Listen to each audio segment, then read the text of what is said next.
Hey, welcome to Firescale Audiobooks. If you enjoy our audiobooks, please consider subscribing to the channel. Also, feel free to share your review in the comments section below. Why don't you agree?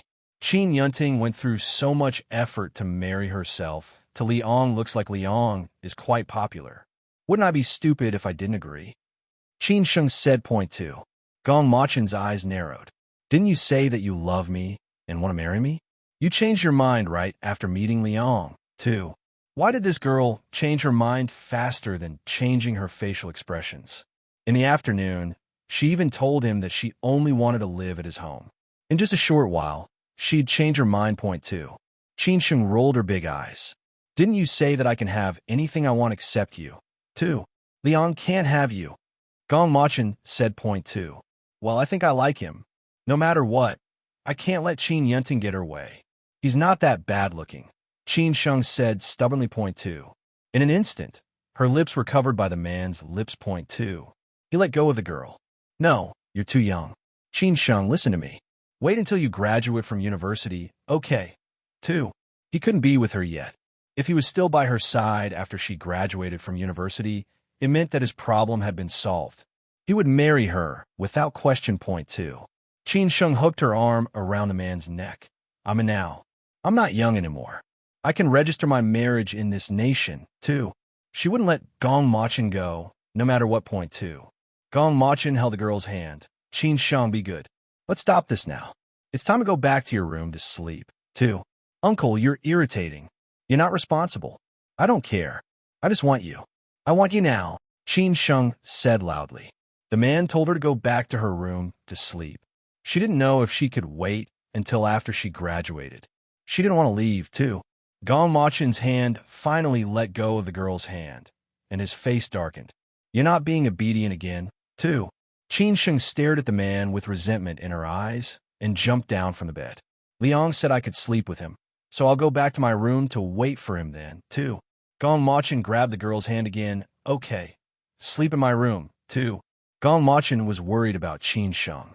If she was unhappy, he didn't know what she would agree to with Liang, too. Qin Sheng threw herself back on the bed and quickly got under the covers. Point two. Gong Machen shook his head helplessly, closed the door of the bathroom, and took out his phone to make a call. Point two. Why are you calling me so late? A woman's voice came through the phone's earpiece. Point two. Has it spread to my saliva? Gong Machen asked in a deep voice. Point two. He had kissed her impulsively, but now he regretted it so much that he wanted to slap himself silly. He knew how dangerous it was to kiss her, but he still did it. How irrational of him, too. According to my calculations, it shouldn't have spread to your saliva. But if you're worried, come over tomorrow to have a blood and saliva test to see how far it has spread, the woman said. Point two. Gong Machen frowned. He was so worried that he would hurt Qin Sheng. Haven't you developed an antidote yet, too? No, it's not as easy as that. You should know that you could be close to death soon. You have to be careful, too. I'll come to your hospital tomorrow morning. Gong Machen hung up the phone. Point two. He walked into the shower. The cold water washed over his head, but he barely felt it. There seemed to be no hope. If he couldn't protect Qin Sheng for the rest of her life, what right did he have to want her? Two. The cold water slid down his face. His entire body was shrouded in the aura of a prisoner. He was like a trapped beast. Point two. Two. Ethan walked into Qin Zixian's room. Why did you hide in your room all night? Why didn't you come out and speak up for Yunting?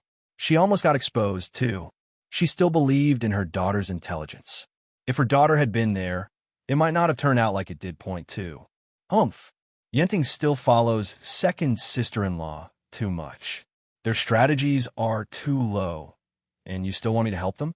With third brother's intelligence, how could he not see through Yunting's tricks? Qin Zixian said disdainfully. Point two. Yunting's methods are low, but at least she is still working hard. It's good for you to speak up for her, Hefan said. Point two. If I'd spoken up for Yunting, it would only make third brother hate me. I'm not so stupid to make him hate me for her, Qin Zixian said. Point two. You wouldn't make Machen hate you.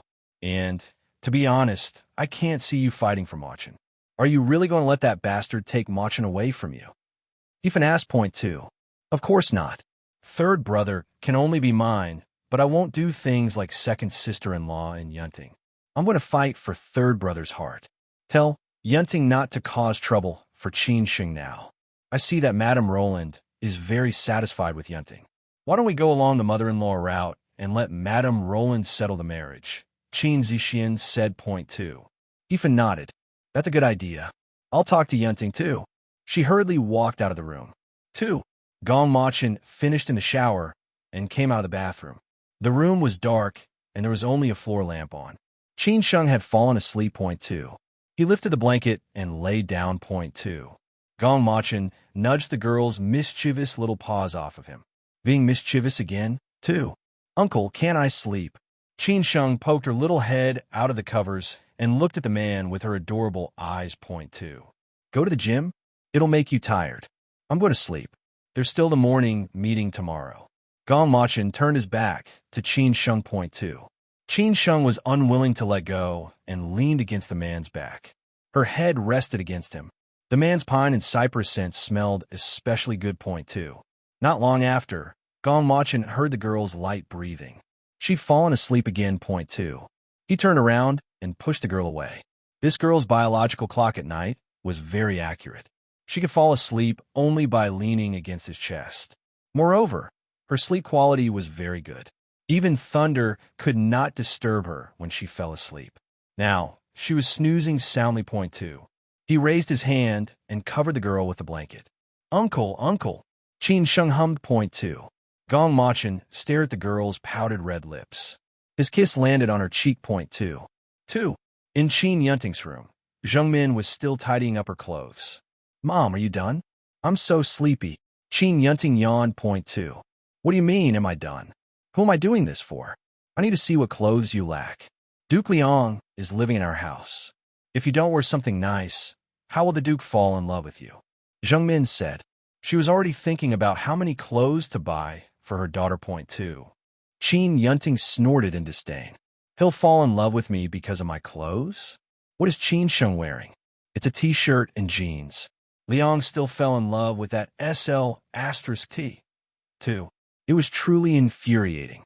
The price of Qin Sheng's clothes was not even a fraction of her clothes. Yet that devious SL*T had caught the Duke's eye. Point 2.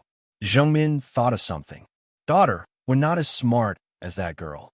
The jeans and shorts she's wearing show her legs. This girl is too smart. Her figure's not as good as yours, so she's showing her legs, too. Thinking of Qin Sheng's fair and straight legs, she was indeed more attractive than Qin Yunting in a long dress, too. Qin Yunting looked at her figure. Do I have to show my legs, too? She murmured. Point 2. How can you do that? Zhengmin's eyes turned. Actually, yes, you can. When you are alone with the Duke. 2. Qin Yunting said. Didn't he call Qin Sheng in his room just now? 2. Didn't he chase her away again? Qin Sheng is in your uncle's room now. I'm keeping an eye on her for you. Zhengmin said. Point 2. Mom, just now Grandma came to say that Auntie gave us advice and asked us to follow the mother-in-law's path. I think what Auntie said makes sense. Qin Yunting said. Point 2. What makes sense? If she's so capable, why hasn't she married your uncle yet? Zhengmin said disdainfully. Point 2. This pair of aunt and sister-in-law didn't get along. Zhengmin hated arrogant aunts, and Qin Zixian looked down on Zhengmin, whose family background was inferior to the Qin family's. Point 2. Qin Yunting nodded. But at home, there are so many people. How can I get time with Duke Liang, too? Don't worry, Mom will think of a way for you. Mom told you that when Mrs. Roland left, she said that whoever can become her son's woman, she will immediately hold a wedding for them. Zhengmin said. Point 2. Qin Yunting understood what she meant. After the wedding, I won't go to school here anymore. Hasiki will definitely pester me. 2. Of course, after the wedding, I'll ask the Duke to bring you back to the kingdom to live in his castle. Zhengmin thought that life was going to be so wonderful. Point 2. She packed her clothes and left Qin Yunting's room after making sure that it was late and that everyone had gone to bed, so that Liang would not call Qin Sheng into his room again. Point 2. However, Liang did not sleep at all. He could not fall asleep because of the slight pain. Moreover, the more he thought about it, the angrier he got. He still hadn't retrieved the photo and earring, and he'd hurt himself. Point 2. If he did not retrieve those two things, How was he going to get Roland to break off the engagement? 2. Stupid girl. She never listened to me, he thought. Point 2. Qin Sheng did not want to return his things and wanted to get rid of him. She was dreaming, too. His fingers stroked his pointed chin. He seemed to have thought of something, and the corner of his lips curled into a devilish smile. 2. The next day, it was a clear, crisp morning. Qin Sheng woke up from her beautiful sleep, and images flashed in her mind. Point 2. Oh my God, she was with her uncle. Amazing, too. Uncle, too. Uncle. Qin Sheng looked around, but there was no sign of a man in the room. Point 2. She hit the bed gloomily and sat up with the quilt in her arms. She supported her chin with her hand and bit the nails on her fingers, unable to understand what had been going on in her dreams. Point 2. The bathroom door opened, and Gong Machin walked out of the bathroom, dressed neatly. His gaze fell on the girl. Point 2. Still not up? He pulled out a clean school uniform and handed it to Qin Sheng. Point 2. Qin Sheng looked at the man as if he was a precious animal. Uncle, when are you going to marry me, too? Gong Machin tapped the girl's forehead with his finger. You're imagining things again. Get up and go to class, too. What? Did I dream? Qin Sheng's little face turned red. Point 2. Gong Machin's face was flushed. You must have been dreaming. I'll wait for you outside. He quickly left. Point 2. Damn, she was just dreaming. Or was she too? Qin Sheng lost her voice for a moment. Point 2. Then she got up and jumped off the bed, hugging the man from behind. Uncle, I dreamt that we were together, too. She quickly said to the man, I want to really be with you, too. You shouldn't be late for class. Go and wash up. Gong Machin finally pushed away the girl's hand and spoke in a low voice. What she wanted was what he could not give her at the moment. Point 2. Qin Sheng looked at the man's back and stomped her foot. She failed again. Point 2. Her stomach growled, and she went to eat breakfast when her hunger got the better of her. She did not dwell on the question of seducing her uncle and ran into the bathroom to wash up and change into her clothes. Point 2. When she arrived in the dining room, breakfast was ready. The table was full of food, and the sight of it made her speechless. It was even more grand than the food she used to pay respects to her ancestors on the first day of the new year. Point 2. Good morning, Grandpa. Good morning, Grandma. Good morning, second aunt. Good morning, uncle. Good morning, aunt. Good morning, cousin. She skillfully called out the names of all the people in the dining room. Point 2. Sit down. Why are you up so late? You have to change your habit of waking up late. Ethan snapped. Point 2. Yes, Grandma, Qin Sheng replied. She sat beside Gong Machin. The only thing she hated was that Liang was on the other side of her. Point 2. Liang rolled his eyes. Why aren't you saying good morning to me, too? You're not from a Qin family. Why would I say good morning to you? Qin Sheng glared at the man. He was picking on her so early in the morning, and she just didn't want to talk to him. Point 2. Who says I'm not from the Qin family? Soon, the Qin family will be married to my family. Liang looked at Qin Sheng with a wicked gaze, deliberately reminding her that their marriage proposal had not been resolved just yet. Point 2. Oh yes, I forgot. Your surname will soon be Qin. Qin Sheng said with a wicked smile. Point 2. Damn you. I won't be changing my surname. Why would I take the Qin name? I'm the Duke. Liang deliberately moved closer to Qin Sheng. Point 2. I don't want you. Cousin, take him away quickly. Qin Sheng said. Point 2. Liang's lips twitched. Take him away. Did anyone dare to take him away? The stupid girl dared to scold him this the early morning, too. Who are you scolding? Liang roared angrily. Point 2. Scolding you? I asked cousin to take you away quickly. Not much of scolding. Is there a problem? Qin Sheng picked up the bird's nest porridge and drank it. Her eyes swept across the table of dishes, like a wolf choosing a target. Point 2. Qin Yunting's face turned pale. No matter what Qin Sheng said, it was as if she was picking up something that Qin Sheng did not want. Was she getting cast-offs, too? Qin Yunting was clearly the winner. She'd surely get the Duke, but all this was so awkward that it was as if she had worms squirming in her stomach. Point 2. Liang was not so easy to mess with. He whispered into Qin Sheng's ear. Don't think that I didn't hear you clearly. You will not disrespect me, too. Oh, Duke, can't you take a light-hearted scolding? Is someone trying to admit that they're so easily offended by a young girl like me? You seem a little drunk, exclaimed Qin Sheng. Point 2. Liang was secretly fuming. Naturally, He could not argue with Qin Sheng, or else he would admit that he had been beaten by a young girl too. Qin Yunting gave Liang an abalone pastry. Qin Sheng made Liang angry, so she wanted to let Liang know how virtuous and charming she was. Point 2. Duke Liang, try our special snacks, too. Liang lifted Qin Yunting's chin. You're so virtuous, Yunting, too. However, Liang's eyes were fixed on Qin Sheng's face.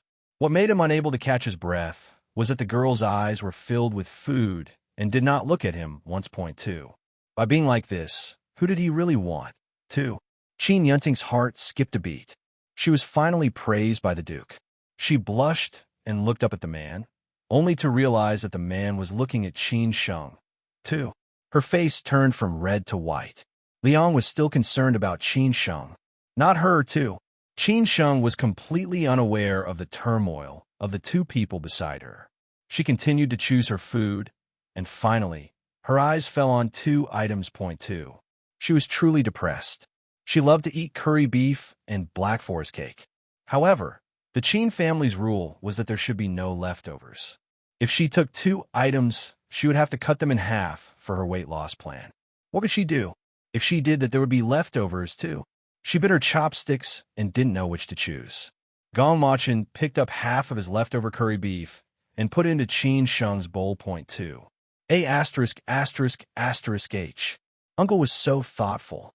If she ate half of it, she would have the stomach to continue eating the black forest cake. How wonderful, too. She took a bite of the curry beef and ate until her mouth was full of oil. She didn't forget to pick up a piece of black forest cake for Gong Machin. Point 2. Uncle, you eat some cake. Qin Sheng smiled like a fox. Point 2. Gong Machin smiled slightly. It wasn't that she wanted him to eat it. It was clearly that she couldn't eat it herself. She wanted him to eat half of it for her first. Point 2. My niece is so thoughtful. She knows how to be dutiful to her uncle. Raising her hasn't been a waste of time. Qin Zixin looked at them, putting on a false smile. She secretly felt it was an eyesore. Point 2. Yes, Machin, Qin Sheng was raised by you. We also know that you treat her as your daughter. But she's also grown up now. It's not convenient for her to be with you every day, said Yifan on behalf of her daughter. Point 2. I'm afraid of sleeping alone, said Qin Sheng, while chewing the food in her mouth. Point 2. Then sleep with me tonight. Yifan ordered. Point 2. Qin Sheng almost choked to death on the porridge she drank. Point 2. She didn't want to sleep with the old witch. Oh God, who would save her too? Grandma, I'll just sleep by myself. It's okay. I don't want to risk hurting you in my sleep. I can't afford this responsibility, Qin Sheng said. Point 2. Yifan smiled coldly. It's all right. I'm your grandmother, too. No matter what. She had to keep an eye on Qin Sheng and find opportunities for her daughter to spend time with Machin. Otherwise, Qin Sheng would be in Gong Machin's room every day. How could Qin Zixin have a chance to flirt with Gong Machin if that was the case? 2. Qin Sheng lowered her eyebrows and looked up at her uncle as if she was asking for help, hoping that he would speak up for her. However, Gong Machin was focused on eating the black forest cake on his plate. Point 2. Damn it. It seemed that her uncle was eager for her to sleep with Grandma. 2. She pouted gloomily and put the remaining curry beef triangles into her mouth. If men didn't want her, who was she going to lose weight for? What was the point, too? She didn't take the half piece of cake that Gong Machin deliberately left for her on his plate. Instead, she picked up a whole piece and put it on the plate to eat. This was a high-end pastry. One piece cost 180 yuan. Of course, it would not be wasted, too. Gong Machin's eyes focused on the face of the little girl. There was another quiver of hesitation in his eyes. Point 2. Qin Sheng reached out to pick up the taro balls. The taro balls were wrapped in cream and sugar juice. They were very fattening. She had originally passed them and decided not to eat them. Now that she no longer had any concerns about losing weight, she wanted to eat the remaining taro balls. Point 2. However, the slippery taro balls seemed to be going against her. They slid away from her chopsticks. She aimed with her chopsticks, but the taro ball was picked up by another pair of chopsticks. She looked up and saw Liang's smirking face. Point 2. Nice taro balls, they're delicious. Liang deliberately made Qin Sheng angry. Point 2. Qin Sheng rolled her eyes at Liang and continued to try to pick up the remaining taro balls on the plate. However, each time, Liang picked up the taro balls ahead of her, too. Oh my god. She did not believe that she wouldn't get a taro ball, too. Therefore, a chopsticks fight was played on the plate. Qin Sheng's chopsticks and Li Ang's chopsticks collided. Point 2. The people at the dining table watched in disbelief as the two of them fought with chopsticks. They could not understand what was going on between the two of them. Why would they fight over a taro ball? 2. Liang swallowed the taro balls one by one, and Qin Sheng did not manage to snatch any of them. They were down to the last one. She quickly poked at the taro ball with her chopsticks, and the ball was finally speared onto the chopsticks by her. Point 2. She proudly raised her chopsticks to demonstrate to Liang that she had won this time. Liang grabbed Qin Sheng's hand and put the chopsticks into his own mouth. The last taro ball was also eaten by him, too. Liang, you're shameless. That damn man even licked her chopsticks, too. Qin Sheng threw the chopsticks away angrily. She didn't want to touch the chopsticks that Liang had licked, too. Liang smacked his lips. It's so delicious. I just finished the last one. Do you want it? Come here, I'll give it to you. I still have half of it in my mouth, too. Qin Sheng glared at Liang. She had never seen such a vile man. How could she eat what was in his mouth, too? I don't want to eat what's in your mouth, but other people might be eager to eat it. Go find someone else to eat it, she said loudly. Point 2. Qin Yunting's face turned pale. Qin Sheng's words were clearly directed at her, and Liang had licked the chopsticks that Qin Sheng had used. Point 2. Qin Sheng, clean your mouth out. Who wants to eat the food in the Duke's mouth? Yunting shouted angrily. Point 2. I'm not talking about you. Why are you angry? Don't tell me you want to eat it. Qin Sheng smiled innocently. Point 2. Qin Yunting was speechless, her hands clenched into fists. Gong Machin picked up a taro ball from his plate and put it in Qin Sheng's bowl. Point 2. Qin Zixian's expression turned ugly. She had just given that to Gong Machin. No wonder Gong Machin had not eaten it. How could she have forgotten that the little bee asterisk TCH also loved to eat Gong Machin's favorite food? 2. Qin Sheng scooped up the round taro and placed it in her mouth. She looked at Liang proudly. The taro is really delicious, but I heard that it won't digest if you eat too much. Liang, be careful, too. Gong Machin stood up and said goodbye to Qin Zhe. Godfather, I'll send Qin Sheng to school. 2. Qin Zhe nodded, indicating that they could leave. Gong Machin brought Qin Sheng out of the dining room, and the others also left one after the other. Point 2. Qin Zixian was sent to the company by Nie Feng. Liang was about to walk out of the door when he abruptly turned back to his bedroom. He ran to the bathroom and vomited violently. Those sticky things really made his stomach cramp. Point 2. He didn't know if he and Qin Sheng had a grudge in his previous life. Every time he saw her, nothing good happened, too. But he was certain that the two of them had a massive grudge in this life, too. After washing up, he changed his clothes and went downstairs. Sir Liang, you should go out too. Could you please send Yunting to school? Zhengmin asked. Point 2. She deliberately didn't let Qin Yunting get into Nie Feng's car to create an opportunity for Qin Yunting and Liang to be together. Point 2. It's no trouble. I'm going to school too. Let's go together, Liang said generously. Point 2. Qin Yunting followed Liang to the car. She didn't understand why Liang wanted to go to school. Was he going to donate money? She'd seen the school announcement on her phone. The principal said that the library and laboratory would not be rebuilt for the time being. Point 2. She wanted to ask about it, but the man's cold expression scared her so much that she did not dare to speak. Point 2. It must have been Qin Sheng's doing. She was angry when she thought about the two of them fighting with chopsticks just now. She did not dare to do such rude things, but Qin Sheng did everything, and Liang was still willing to be around her. Point 2. They were at war. It was clearly a fight. Point 2. When their car arrived at the school, Liang's flashy red convertible sports car instantly caused the students in the school to scream. Qin Yunting finally vented her anger. Her status in the school was higher than Qin Sheng's, too. She followed Liang out of the car and walked behind the man proudly, receiving everyone's attention.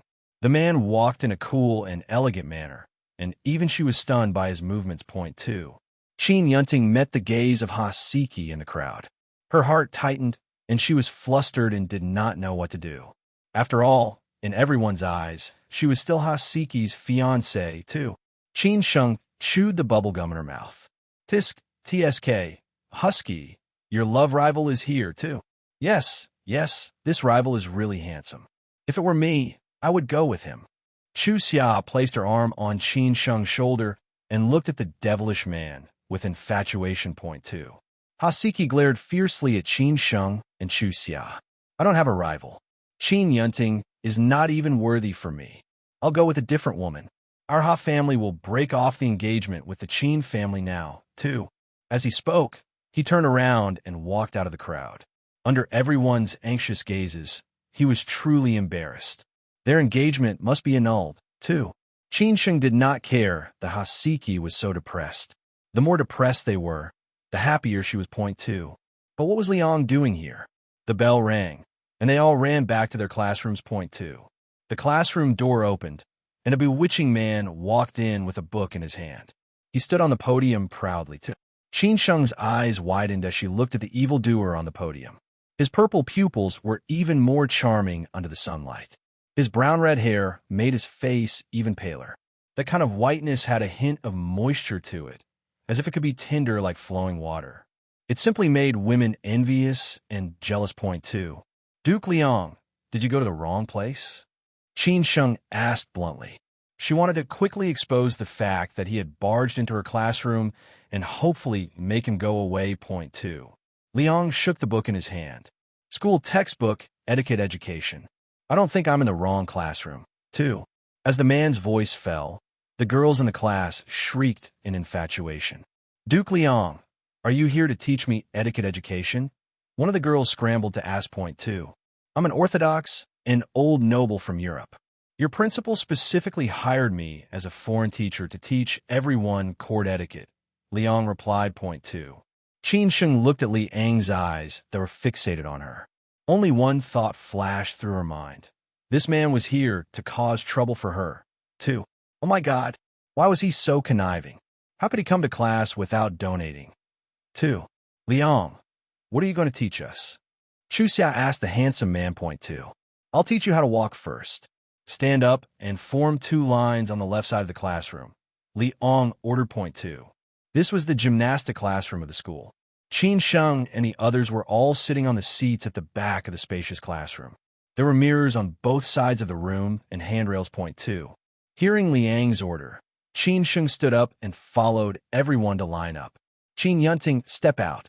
You walk back and forth to give everyone a demonstration. Liang shouted. Point 2. Qin Yunting walked to the right side of the space and walked to the front from the back of the classroom with her head held high and her chest puffed out. She looked at the row of girls next to her proudly. Point 2. Did everyone see how Qin Yunting walks? Her head and shoulders should be at right angles. Her shoulders should be horizontal. She can't move her head, and her shoulders shouldn't shake too. Qin Yunting, you did well. You passed. Go and get 3 bowls and fill them with water. Put them on the head and 2 shoulders of the next student, Liang ordered. Point 2. Qin Yunting immediately took a bowl and placed it on the head and shoulders of the next girl, as Liang instructed. The girl walked carefully, afraid that the water would spill on her body. Fortunately, she passed the test safely. Next, the students behind her walked over to receive training. Qin Sheng rolled her eyes. She walked like a zombie. Did all nobles walk like that, too? Did nobles really train like this? She did not know, but she knew that Qin Yunting's chance to mess with her had finally come. Point 2. She quietly moved back and swapped places with her classmates, trying to find the last one in the line. She calculated the time and walked to the back each time. When it was her turn, the class might be over, too. Liang stood on the podium.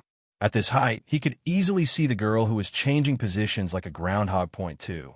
His lips curled into an evil smile. She still wanted to avoid his lesson, too. It was Summer's turn. She walked over with 3 bowls of water and soon reached the other end of the classroom. Point 2. She ran back to the team and lowered her voice as she walked past Qin Sheng. It's not difficult. If you walk slowly, you won't spill it, too. Qin Sheng's lips twitched. It was not difficult to determine how much water to put in to avoid a tricky situation. If she put in half a bowl of water, it likely wouldn't spill out if she slowed down. But if she filled it with too much water, she was sure that Qin Yunting wouldn't be so kind. 2. She secretly looked at the watch on her wrist and felt that every minute was unbearable. She wished that they would walk slower and that the time would go faster. Point two. It seemed that her wish was about to come true. The hands on the watch were about to end the class, and there were still 3 students in front of her who had yet to train. 2. A snickering smile flashed across her small face. However, she did not know that she had been spotted by the man on the podium. 2. Liang pointed at Qin Sheng with a pointer. Qin Sheng, step out, 2. F***CK. So much for waiting until the class was over. What nightmare. Qin Sheng's mind was filled with countless razors that ruthlessly slashed at Liang too. However, no matter how much she cursed, she had to stand there and let Qin Yunting place the bowls on her head and shoulders. Point two. Qin Yunting deliberately filled the 3 bowls with water. As long as Qin Sheng moved, water would definitely spill out of the bowls. They were wearing white school uniforms and dresses. If they spilled water all over themselves, they would become translucent. She could not wait to make Qin Sheng embarrassed. 2. Qin Sheng's lips fell into a straight line. There was no way she could get through this unscathed. 2. Qin Sheng, why aren't you moving? Hurry up, we still want to train. Yin Fei said. Point 2. Qin Yunting and Yin Fai were friends, but they were enemies when it came to men. And they were very good friends when it came to dealing with Qin Sheng. 2. Qin Yunting also said, Qin Sheng, hurry up, don't waste everyone's time. 2. Qin Sheng's eyes turned. I don't know how to walk like this. Why don't you come over and show me how to walk? 2. She had long realized that these people wanted to see her get soaked. Since she could not avoid it, she might as well not move. If she didn't want to be soaked, she had to find a scapegoat. Damn Liang for this, too. Liang raised his eyebrows slightly. He knew that this devious girl would not move. At least she was sensible enough to ask for his help. 2. He strode over with a wicked smile on his lips. He twisted the little vixen in front of him, though she tried to resist. With her IQ, she still wanted to fight with him. 2. He picked up the teaching whip and hit her on the shoulder. Straighten here, straighten here. 2. Qin Sheng moved, and some of the water sprinkled out. She could hear the low, mocking laughter of her classmates. Point 2. That bastard Liang. She wanted to tear him into pieces, too. Another infuriating thing was that he wasn't close to her anymore, so she couldn't wet him. Point 2. Qin Sheng glared at Liang. If she was not afraid of spilling more water and getting herself wet, she would have pounced on him and torn him apart. Ding, ding. The class bell rang. Qin Sheng had been saved, too. She was about to call Chu Xia over to help her get the water off when she heard the man's evil voice. Point 2. Class is over. But Qin Sheng, you stay and continue your training, too. When the students left the classroom, only Liang and Qin Sheng were left. Point 2.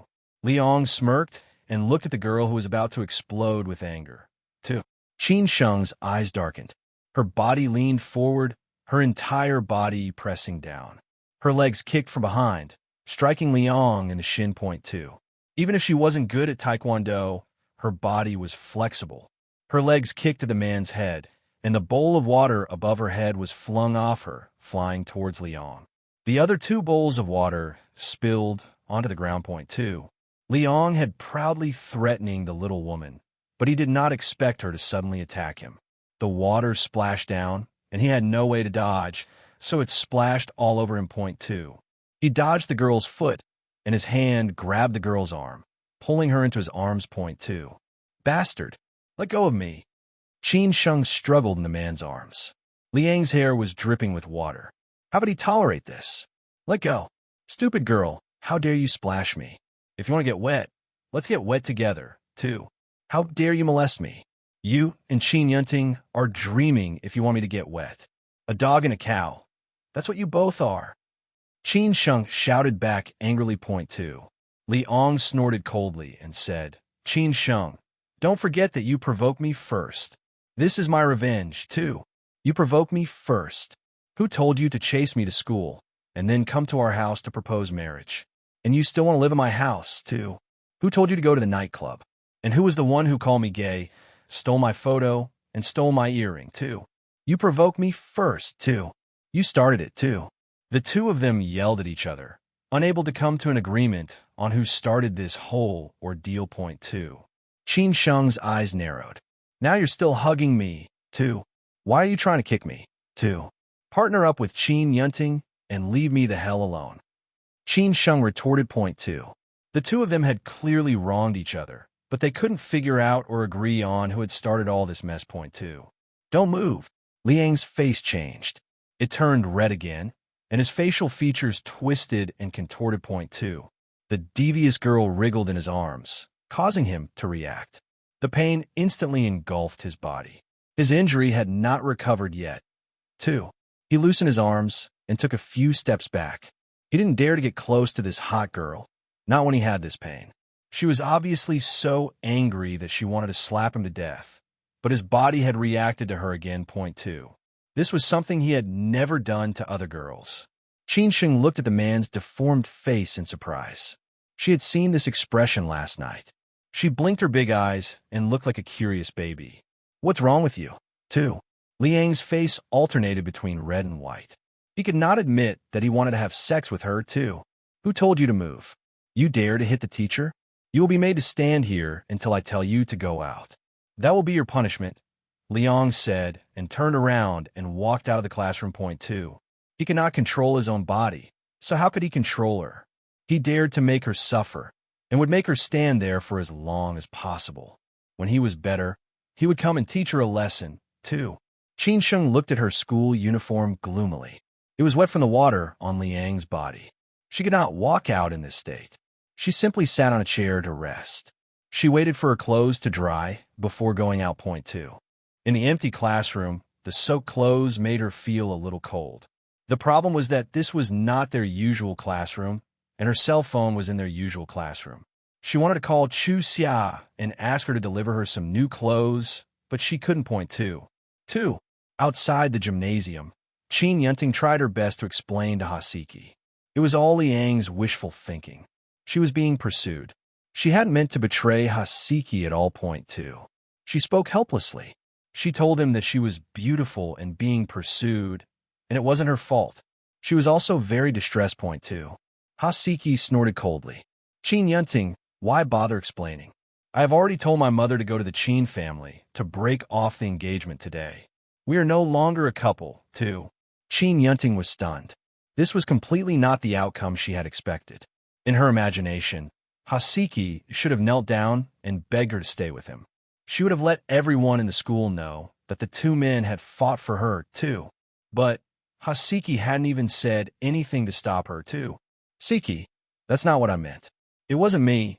It was my grandmother's idea. Don't be angry. I'll go back and tell my grandmother. She immediately retracted her words. Point two. She and Liang were not engaged yet. She couldn't let go of Hasiki just yet. He was her spare tire, too. Qin Yunting, don't you understand what I said? I said I'm going to break off the engagement. It has nothing to do with what you want. I'm tired of playing with you. Hasiki pushed Qin Yunting away and left. Point two. Qin Yunting listened to Hasiki's words in astonishment. She chased after him and grabbed his arm. What did you say? Have you only been playing with me, too? What else? Didn't you and your mother's grandmother use some tricks back then? My mother wouldn't have made me get engaged to you if I didn't want to play. Don't forget, the person I asked my mother to propose to was Qin Sheng. However, someone was rushing to give me someone to play with. So they chose you, the more ready of the Miss Qins. Hasiki said coldly. Point two. Qin Yunting felt like she had been struck by lightning. She had always thought that she was the one toying with men, but she did not expect that the person being toyed with was actually her, too. Siki, I know that you're saying things out of anger. You're angry that Duke Liang proposed to me, right? Really, believe me, the person I love is you. I have no feelings for the Duke at all. It was my grandmother who forced me to. She could not admit defeat. No matter what, she had to make Hasiki take back his words. Point two. You're being serious with me? Well, we're already 18 years old, so let's take the plane to register our marriage if you're really serious. Let's do it now, Hasiki said as he took Qin Yunting's hand. Point two. Qin Yunting subconsciously withdrew her hand. She could not agree to Hasiki's proposal, not just yet. There was a high chance that the Duke would choose her. After all, Roland liked her. If she was to be with the Duke, she would be the Duchess. How indecisive she felt. If only she could have both men. Point two. The The girl's hesitation made Hasiki sneer. He strode past her and walked to the gymnasium point two. Qin Yunting was about to chase after him when Liang appeared. She saw him covered in water. She was a little stunned. She didn't know if Liang had heard what she and Hasiki had said. Oh no! Two. Seeing the two men walk past each other in front of her, she wanted to catch at least one of them. She turned her head and chased after Liang too. The door of the gymnasium opened, and Qin Sheng was surprised to see Hasiki. She quickly wrapped her arms around herself. Her clothes were transparent. She couldn't let him take advantage of her point two. What are you doing here? Are you laughing at me? She asked point two. Don't you know that when you're not talking, you're cuter than when you're talking? Hasiki didn't glare at Qin Sheng. He took off his clothes and handed them to her. Put them on, or you'll catch a cold. Two. Qin Sheng shook her head. No. Who knows if there are snakes, lizards, and caterpillars in there? Two. They had been in the same class since kindergarten. Hasiki had found trouble with her many times, either to scare her or to help Qin Yunting bully her. Two. There were countless frown lines on Hasiki's forehead point two. He pulled Qin Sheng up, too. Qin Sheng raised her hand to slap Hasiki, but stopped when Hasiki forcefully draped his school uniform over her body. In the next moment, she turned around and walked out of the classroom point two. Her hands were hanging in the air. What was the meaning of this? What was he playing at, too? She hurriedly threw her clothes on the ground and stamped her feet. She was afraid that something like snakes would crawl out of Hasiki's clothes. This wouldn't be the first time things like that had happened. Those things could appear at any time, in her school bag and her locker, too. Even the handkerchief he had lent her when she was young had been sprinkled with pepper powder. Hasiki, who was standing at the gymnasium door and looking at Qin Sheng, watched her stamp her feet on his clothes, then picked them up and searched them carefully point two. He turned around and leaned against the wall. He did not know when she had started to dislike him. He had tried to find trouble with her over the years, but right now, he just wanted her to take a look at him or say a few words to him. Even if she scolded him, he felt that that would be a success point two. His hands were clenched into fists, and his expression had ran out of energy. He let out a deep, long sigh point two. He lowered his head and walked out of the gymnasium. Two. In a private hospital, Gong Machin's tall figure stood in front of the floor-to-ceiling window. The door of the office was opened, and a woman in a white coat walked in point two. Her long hair was tied up into a bun, and her face was cold point two. The test results are ready. It's not just in your blood now. Your saliva also has a trace of poison, the woman said point two. Gong Machin turned around and hurriedly walked towards the woman, grabbing her arm. Yue, what did you say? It's already in my saliva, too. He was shocked.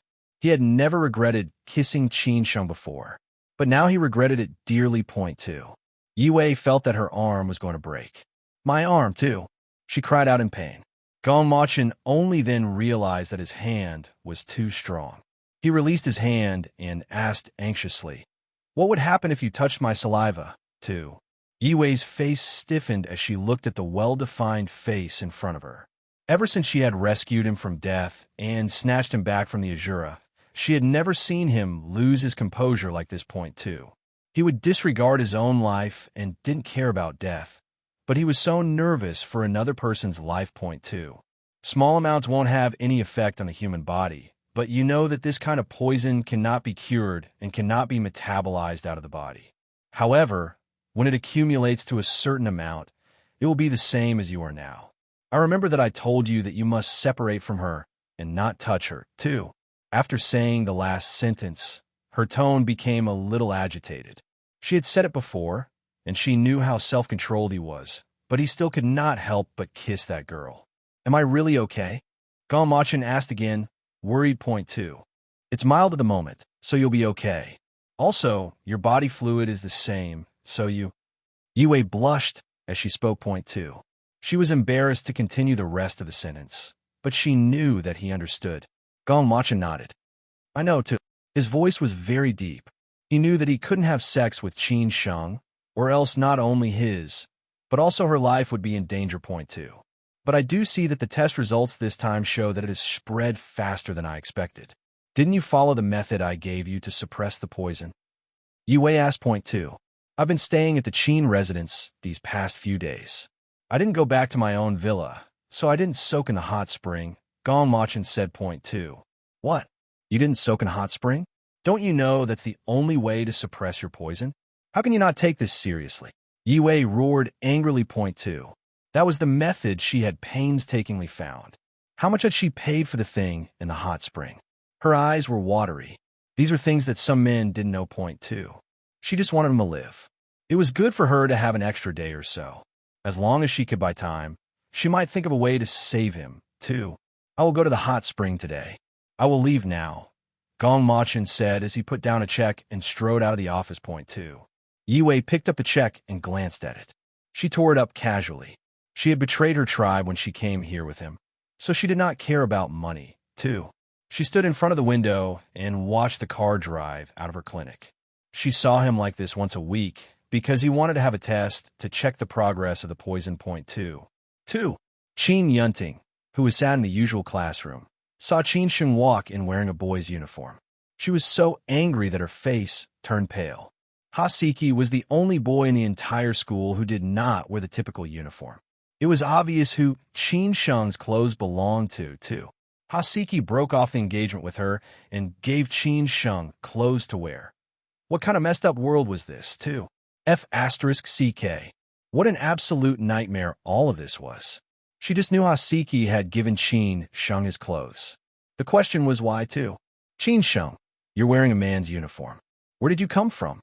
Qin Yunting said loudly, letting the entire class know that Qin Sheng was wearing a boy's uniform. Point 2. Io, you're so shameless. It's only been a few days, and you found a new target?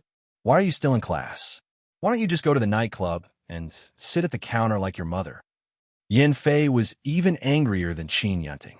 She thought that Qin Yunting and Haseki would break up, and she would be able to sneak in. She did not expect Haseki to be good to Qin Sheng, too. Qin Sheng slapped Yin Fei's face. They could talk about her, but they could not talk about her mother, too. The crisp sound of the slap echoed in the classroom. Everyone was dumbfounded. They did not expect Qin Sheng would dare to hit someone. Point 2. Yin Fei covered her burning face and took 2 seconds to react. You dare to hit me? You'll have to report to the principal and the dean, too. Who the hell let you out of cage? Because your parents certainly didn't educate you well. I'll discipline you on their behalf. Qin Sheng said coldly. Point 2. Yin Fei was so angry that she was trembling. Qin Sheng actually disciplined her on her parents' behalf, too. You all saw it. Qin Sheng hit me. You all have to testify for me. Go and tell the principal now, too. Which one of you saw it? Haseki, who was sitting on the table, looked down on the entire class. Point 2. Everyone was surprised. They lowered their heads and played with their phones. No one dared to say anything. They didn't expect Haseki to stand up for Qin Sheng. However, they also found out that Qin Sheng's really had borrowed Haseki's clothes. No one dared to testify for Yin Fei and offend the class monitor, too. Yin Fei bit her lips hard. She hated Qin Sheng to death. Not only was she beaten up, but she was also ignored by the whole class. It was obvious that she was bullying her. Yin Fei turned around and ran out crying. Point 2. Qin Yunting chased after her. Haseki treated Qin Sheng well, so she and Yin Fei were no longer love rivals. Qin Sheng felt that her nerves had gone crazy. Haseki was actually helping her, too. She walked towards Haseki. Haseki, are you sick, too? Haseki's lips twitched. He treated her badly, and she was annoyed with him. He treated her well, but she thought he was sick. Charming, too. He sat high on the table, and Qin Sheng was right in front of him. He grabbed the girl's shoulder and lowered his head to kiss her lips. Point 2. In an instant, the whole class cried out in shock. At the door's glass window, a cell phone camera flashed. The picture of the two of them kissing was instantly sent to Gongmachin and Liang's cell phones. Qin Sheng bounced back as if she had been hit by poison. It was a horrible feeling. Haseki actually kissed her in front of the whole class. She wiped her mouth in disgust. Husky, what the hell is wrong with you? 2. He was either crazy or stupid. What a drama. He and Qin Yunting had broken up, so why make everyone think that he wanted to be with her? 2. Haseki did not even take a breath. Why was he being so crazy? He had made it so obvious he liked her, too. He jumped down from the table and tried to drag Qin Sheng out of the classroom. Point 2. Qin Sheng shook off the man's hand. Don't touch me. I'm warning you. I don't care if you're provoked, crazy, or stupid. If you dare to take another step closer to me, I'll attack. 2.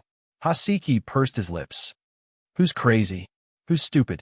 All of you listen well from now on. I want to pursue Qin Sheng. Qin Sheng, I like you too. The boys immediately started making noise. Point 2. Qin Sheng's face was red. It was the first time she had been confessed to by a boy. It was supposed to be a happy moment, but she felt so sad that she wanted to hit the wall. Point 2. You like me? Are you joking? You've hated me since you were young. Let me tell you, if my cousin cheated on you, you have the ability to go find Liang and settle the score. You won't be able to take revenge on her by using me, too. Haseki suppressed his anger. What was going on? He didn't want to take revenge on her, too. Qin Sheng, I said I like you. Don't you understand, too? What do you like about me? Qin Sheng asked. He didn't like her the other day. She couldn't believe he could lie like this, too. I like you. I like your bad temper. I like your arrogance. I like you like an unkillable cockroach. Haseki said seriously. Point 2. Qin Sheng almost laughed. Was this meant to be F***king compliment? 2. He liked her like a cockroach? Huh. Did he live in a sewer? 2. Husky, what do you like about me? Seriously? She said angrily and turned to walk towards the door. Point 2. A man happened to walk in a hurry, and she bumped into him directly. Point 2. I'm sorry. She rubbed her aching head and looked up to see the flirtatious man. F***ck. Why must you block me? Where did you come from? Nowhere, too. It was a narrow road for enemies these days. She could bump into Liang just by walking out a door. Point 2. The corner of Liang's lips twitched. Qin Sheng, I told you to stand in the classroom as punishment. You sneaked out. Go back and stand in there, too. He pulled her out. Qin Sheng shook the man's hand away. Fine. I'll stand in the classroom. I can walk myself, too. And what if you run away? Liang's hand locked on Qin Sheng like a pair of pliers. Point 2. If she was being dragged, so be it. It was better to stand in the classroom than to face Haseki, but this was not the way back to the gymnasium, too. Liang, where are you taking me? This is the wrong way. Qin Sheng said. Point 2. What do you know is wrong? Liang did not let go. He dragged Qin Sheng directly to his office. Point 2. The spacious office was almost as big as the principal's office. Aren't you taking me back to the gymnasium to be punished? Why did you bring me here? Qin Sheng questioned Liang too. Did I say I was going to punish you in the gymnasium? You are going to be punished here.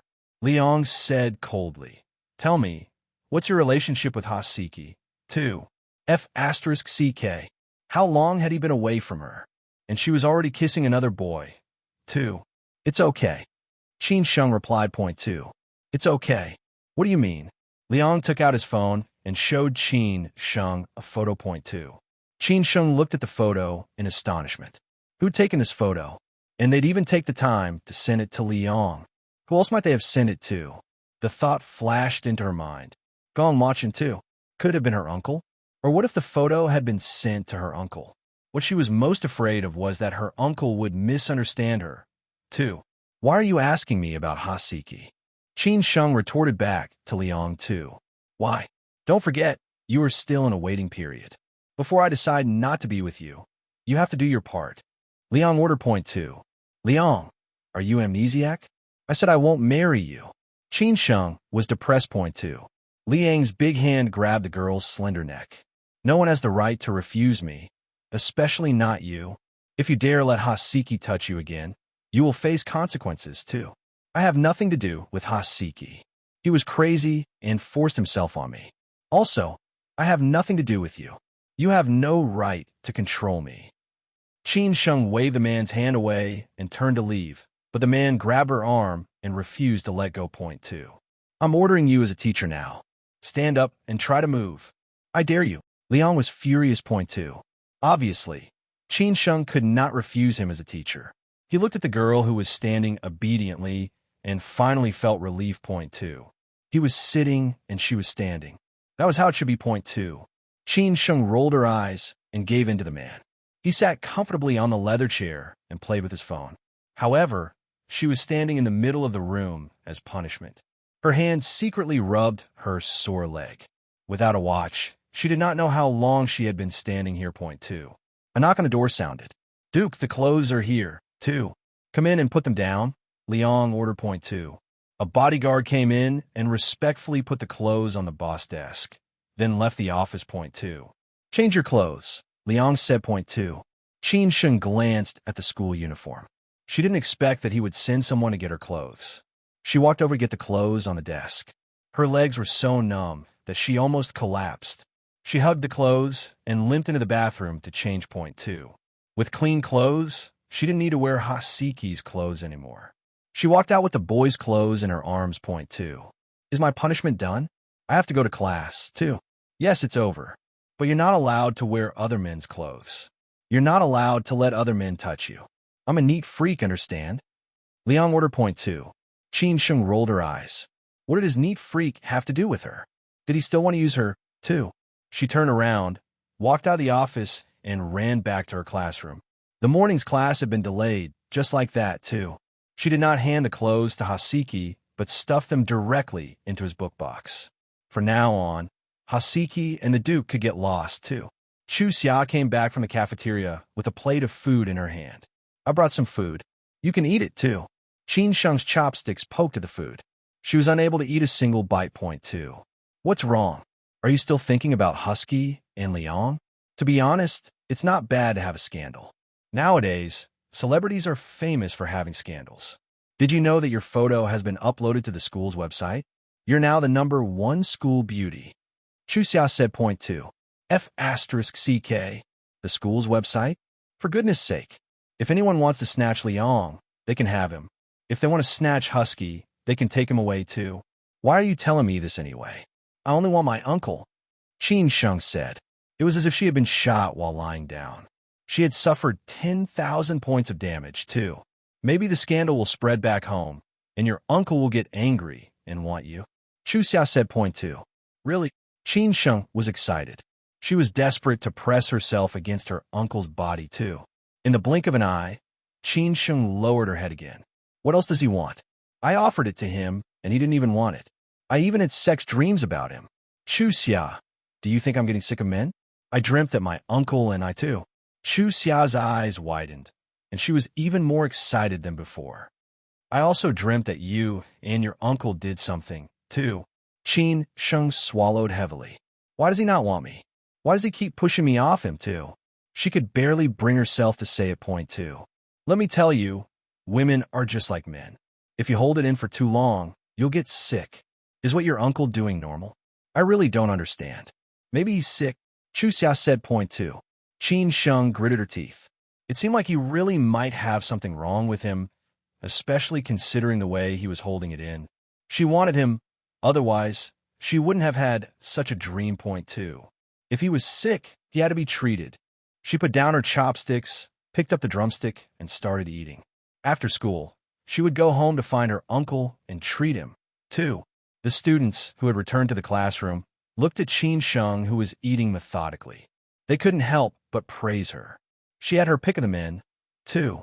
They all looked at Hasiki sympathetically. They didn't know who was going to be the winner if they got this girl, too. Qin Yunting looked at Qin Sheng's eating style in disgust, and then laughed disdainfully. You really have no class. No upbringing, too. Don't forget, your surnames are both Qin. Hasiki snapped at Qin Yunting. He walked over and took out a wet tissue to wipe Qin Sheng's hands. Point two. How old are you? Why do you act like you're still in kindergarten? Hasiki quipped. Point two. Hasiki's doting words made the entire class laugh. Qin Sheng almost choked on the chicken leg.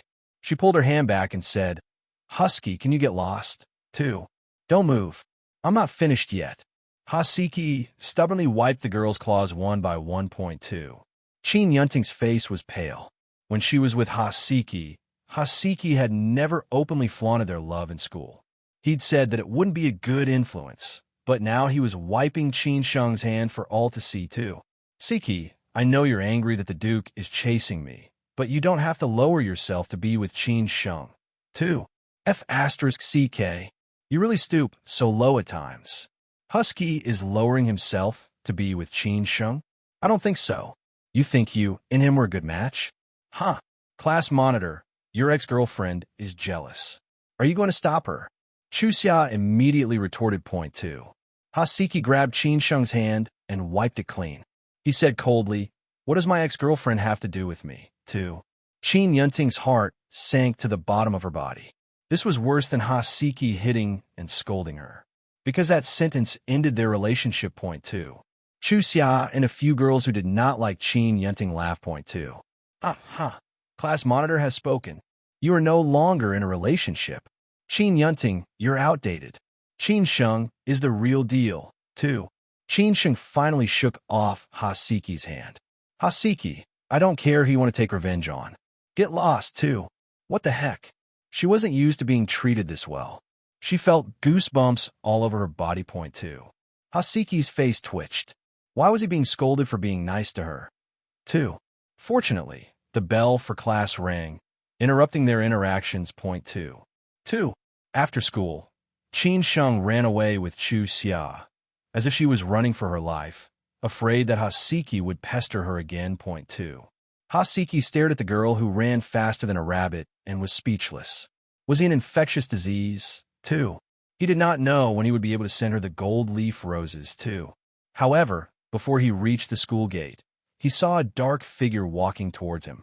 Even the air around the man seemed to be polluted by his evil aura point two. Uncle, are you looking for me? He asked point two. Come to the field.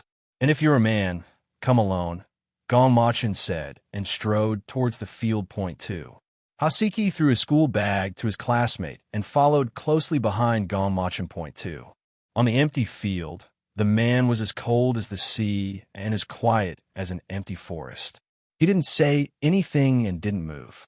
His imposing manner had already suppressed the students who were watching the scene from the edge of the field. No one dared to take a step closer point two. Hasiki walked over with his chest puffed out and his head raised. He had on a loose face. Uncle, too. Suddenly, Gong Machin went to punch Hasiki. He leaned back, causing Gong Machin's fist to miss. However, he did not manage to dodge Gong Machin's long leg point two. He staggered a few steps back before he stabilized himself. But he did not fall. Uncle, why did you hit me? 2. Who allowed you to kiss Qin Sheng? Gong Machin said coldly point two. Hasiki was stunned. He then realized that all this was because of the kiss. I kissed Qin Sheng. I like her, too. Gong Machin's fist flashed like lightning. Hasiki dodged backward with great difficulty. He had learned martial arts, but it seemed like his kung fu had been learned in vain in light of Gong Machin's skills point two. You're engaged to Qin Yunting, and you still dare to chase Qin Sheng, too. I broke off the engagement with Qin Yunting. Today, my mom went to the Qin family to cancel the engagement. I have the right to like Qin Sheng. Hasiki said point two. Gong Machin's fist dropped. Are you sure you broke off the engagement, too? No one from the Qin family had mentioned this to him point two. Yes. My mother sent me a message saying that she has already taken back the engagement ring. Hasiki said point two. Gong Machin said coldly. You and Qin Yunting have been together for quite some time. To be able to let go of her so easily shows how much sincerity you have, too. Uncle, I never liked Qin Yunting. This was all because of my parents. I really like Qin Sheng. I know that Uncle has always loved Qin Sheng very much, but I hope Uncle will give me a chance. Hasiki confessed point two. Gong Machin paused. If you want to be with Qin Sheng, you have to be worthy of her, too. He walked off the field on his long legs point two. I will prove that I am worthy of Qin Sheng. Hasiki shouted point two. Gong Machin returned to the car and ordered Nie Feng, who was driving. Send someone to keep an eye on Hasiki and report to me about his daily life. 2. Yes, said Nie Feng, accepting the order. President, do you want to give the young master of the Ha family a chance? 2. Gong Machin frowned. Let's see if he has the right to allow me to give him a chance. Nie Feng, if I'm not around one day, take care of Qin Sheng for me. Don't let her be bullied by anyone, too. Nie Feng's heart suddenly felt hollow. President, I believe in Dr. Yi Wei's medical skills. You will definitely be fine, too. Gong Machin made him afraid. It was as if he was making arrangements for his funeral. He'd even found a spare tire for his beloved Qin Sheng, too. Let's go back to the villa. I want to soak in the hot spring. Gong Machin pressed a finger on his throbbing temple point two. The current method of soaking in the hot spring was the only thing that could suppress the poison, but it could not detoxify it. Point 2. 2. Qin Sheng returned to the Qin family mansion, only to see Qin Zixian had returned, but not Gong Machin. Qin Zixian said that Gong Machin had told her not to look for him today. Point 2. If someone caused trouble for her in the Qin family, and her uncle wasn't around to help her, what would she do? Did she really want to sleep with Grandma? 2. No, she didn't want to. Taking advantage of the fact that the Qin family members were all in Qin Yunting's discussing something, she left the Qin family and returned to Gong Machin's villa. Point 2. Following the ivy, she climbed over the fence and saw Gong Machin's car parked up. As expected, she had been right. He had returned here. Point 2. She licked her lips. Uncle, I'll sleep with you. We'll treat this illness together, she thought. Determination spread across her face. Point 2. Qin Sheng flipped through the window with ease, not daring to alert the bodyguards. Where was Uncle? She could not find Gong Machin in the upper rooms, so she ran downstairs to look in the hot spring room. Point 2. Hot air swirled around the entire room. The room was very large, with a hot spring pool in the middle. There were artificial hills planted with green bamboo and plantains. The glass roof allowed sunlight to pass through. The cobblestone path was inlaid in the middle of the marble floor. Point 2. In the hot spring pool, Qin Sheng found her man. Her eyes lit up as she walked in, wanting to give the man a surprise. Point 2. The man sitting in the hot spring pool had perfect muscle curves on his chest and arms. The man frowned slightly. His well-defined face made it hard for people to take their eyes off him. He was like a drug that made Qin Sheng addicted, making her want to have him even if she couldn't quit, too. Uncle. She jumped into the hot spring pool and hugged the man. Point 2. Gong Machin opened his eyes and forcefully threw Qin Sheng into the water. The stiff marble hurt Qin Sheng. Uncle, it hurts, too. Gong Machin walked out of the hot spring and grabbed Qin Sheng. Who told you to come back here? Does it really hurt, too? He put Qin Sheng on the recliner next to him, afraid that she would be injured. Point 2. He had been so mad that he hadn't come back for a few days. Qin Sheng had clearly been hungry to see him during those few days. Point 2. My whole body hurts. Uncle, it hurts. Qin Sheng cried from the pain. Point 2. The man sighed. This little girl was always causing him trouble, and now she was injured. He was injured too, he realized too. Uncle, your leg is bleeding. Qin Sheng saw that there was blood on her uncle's leg. The blood trailed from the hot spring pool all the way to the recliner. Point 2. She looked at the blood and suddenly screamed, "AHH, too." Gong Machin grabbed the girl's head with his big hand, pressed her head into his arms, and carried her away. He carried the girl back to his bedroom and put her on the bed. He wanted to scold her for causing yet more trouble, but when he saw that she was trembling in fear, he decided not to. Point 2. Don't be afraid. Uncle is here, he murmured and hugged Qin Sheng. Point 2. Qin Sheng nestled in the man's arms and hugged his neck tightly. Monster, I saw a monster too. She didn't know what it was, but she was sure she'd seen a black thing lying on the side of the hot spring pool, sucking up the blood on the ground. Point 2. Gong Machin frowned. There's no monster. The pool hasn't been cleaned yet. There's water grass growing in it. You're mistaken, too. Water grass? Huh? Qin Sheng looked up at the man. Was there black water grass, too? Uncle, why is your leg bleeding, too? I was cut by the marble when I went ashore just now, Gong Machin explained. I'm going to take a shower, but don't let your imagination run wild with water grass, too. He carried Qin Sheng into the bathroom, put her in the bathtub, and went back to the bedroom to treat his wound. After a while, Qin Sheng finally calmed down. Was it really just water grass, too? She stood up and patted herself down. Uncle, I really don't think it was water grass. My leg hurts. Put some red flower oil on it for me, too. She smirked at the man. Gong Machin's temples were covered in sweat. Point 2. He took a deep breath. The girl's leg was covered in bruises. He used safflower oil to rub into the bruises. Point 2. It hurts. Uncle, be gentle, too. Bear with it. If you don't rub the bruises, it will hurt even more tomorrow. Gong Machin said. Point 2. It hurts too much. I don't want you to treat the bruises anymore. Qin Sheng said. Point 2. Be good. When you get into university, we will get married, okay? Gong Machin said. and his heart suddenly ached. Point two. Hopefully he would still be alive by then. Regardless of whether he was still alive or not, he thought that he had already arranged Qin Sheng's life for her. Perhaps she had already forgotten what he had said, too. Really? Qin Sheng looked at the man in surprise. Uncle, you're not allowed to lie to me. Why get into university? We will really get married, too. Gong Machin smoothed the girl's messy hair with his big hands. When has uncle ever lied to you? But you have to get into the top university in the world. Do you understand, too? If she got into the top university in the world, he could send her abroad and leave everything here. Point two. Understand. I will definitely get in. Uncle, I love you. Qin Sheng felt like she was going to heaven. The man had finally agreed to marry her. 2. Gong Machin's heart was a mess. Would she still love him at that time? Perhaps she would hate him. 2. Whether it was love or hate, he thought that as long as she was happy, everything else wasn't important to him. Point 2. Qin Sheng was so embarrassed that she buried herself in the quilt. She saw that the man's pants were wet. Point 2. It was so embarrassing. It was better to play dead. Gong Machin changed his clothes and came out. He looked at the girl who was wrapped in the quilt and smiled. She was so shy, but she still wanted to play with him. If he was lying down, would she dare to do it, too? He patted the girls, but with his big hand. You're up. Do you want me to get your clothes, too? Uncle, it's okay. I'll put them on myself, said Qin Sheng, still covered by the quilt. Point 2. After the impulse just now, she was so embarrassed that she didn't dare to look at the man. Put them on the bed. I'll wait for you outside. Gong Machin put down the clothes and left the room. Point 2.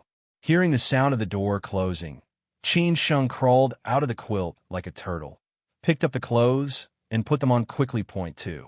Gong Machin looked at the girl who walked out of the room shyly and felt uncomfortable. She looked a little shy, like a bride-to-be. Point 2. He reached out to hold the girl's hand and held it as they walked. Point 2. Qin Sheng realized that they were walking in the wrong direction. Uncle, I'm not going to the hot spring, too. Thinking of what had happened just before made her feel afraid. Point 2. Don't be afraid. Uncle will take you to see what it is. Gong Machin held the girl's hand as they walked into the hot spring. If she didn't see it clearly with her own eyes, she would probably be scared to come in here forever. Point 2. Qin Sheng looked at the black thing on the side of the hot spring in astonishment. It really was water grass, too. Look at how much water grass there is at the bottom of the pool. I brought some up with me when I came out before. Gong Machin explained. Point 2. Qin Sheng broke free of the man's arms. Damn, it's really water grass, too. You're not afraid anymore? Gong Machin caressed the girl's head with his big hand. Point 2. I'm not afraid anymore, Uncle. Let's go home for dinner. I'm hungry. Qin Sheng held Gong Machin's arm again and skipped out of the villa with him. Point 2. Nie Feng ordered all the bodyguards in the villa not to let anyone in, strengthening the security. Point 2. The Qin family's old mansion was exceptionally lively at the moment. An emergency meeting was being held in Qin Yunting's room. Point 2. Qin Yunting cried aggrievedly. She cried and stomped her feet. Just like that, she had been annulled by the Ha family. Point 2. Grandma, you have to think of a way. Ha Siki is chasing Qin Sheng now, too. So be it. Your target is the Duke. Now that the marriage has been annulled, it just so happens that you can get engaged to Liang. Ethan did not think much of it. Point 2. Zhengmin could not take it anymore. Mom, that's not what happened. It was clearly our Yunting who did not want Hasiki. In the end, we were annulled by the Ha family first. It's as if their family dumped our Yunting, too. What was even more detestable was that B*TCH Qin Sheng had even hooked up with Hasiki. Was she deliberately making Yunting suffer? Even if Yunting doesn't want Hasiki, we can't let Qin Sheng take advantage of the situation, too. Qin Zixian, who was sitting at the side, looked at her nutmeg-colored nails. Thinking about how pretty she is, are you confident that Liang will want Yunting, too? Qin Zixian's cold voice poked into Zheng Min. Fourth miss, what are you saying? Is our Yunting not as good as that B*TCH? Of course, the Duke will pick our Yunting, too. Zheng Min's background was not as prestigious as the Qin family. She had always been looked down upon by the fourth miss, and she and her sister-in-law had always been on bad terms. Point 2. Qin Zixian sneered. Since you're so confident, why did you call us here? Just get Duke Liang engaged quickly. as long as she becomes the Duchess. Who will Qin Sheng marry? 2. Zhengmin almost choked, and she could not say a word. She was confident that her daughter would succeed in stealing the Duke. But if she did not marry him, Qin Sheng may snatch Siki away, too. Mom, look at how Annie is talking. Yenting is her niece after all, right? She had asked Yifan for help. 2. Yifan said, Zixin, help Yenting think of a way. We can't let Qin Sheng be arrogant like this, right? 2. Qin Zixin looked up at her mother. Who can you blame? Someone could not wait to show off before letting the Ha family know. It's too late to say anything now. The Ha family has already broken off the engagement. We can only get engaged to the Duke as soon as possible. Do you still need me to teach you how a man marries a woman? 2. Yifan nodded. Qin Sheng is not important now. The important thing is to quickly settle the matter between Duke Liang and Yunting. 2. But Liang is injured now. Even if you want to give Yunting to him, we would have to consider the implications of this.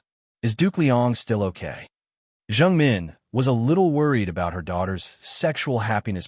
2. Don't worry. I've asked the doctor. He was afraid that his medical skills would be criticized, so he made it sound more serious than it was. After all, he can't afford to offend the Duke's family. As long as the burn is healed, he said it won't affect Liang's functions. Yifan said. 2. If that's the case, Yunting, go and deliver supper to the Duke tonight. Didn't he teach you guys a lesson? Let him teach you the etiquette of the palace, and use it to your advantage, said Zheng Min, thinking of a way forward. 2. Yifan was very supportive of this.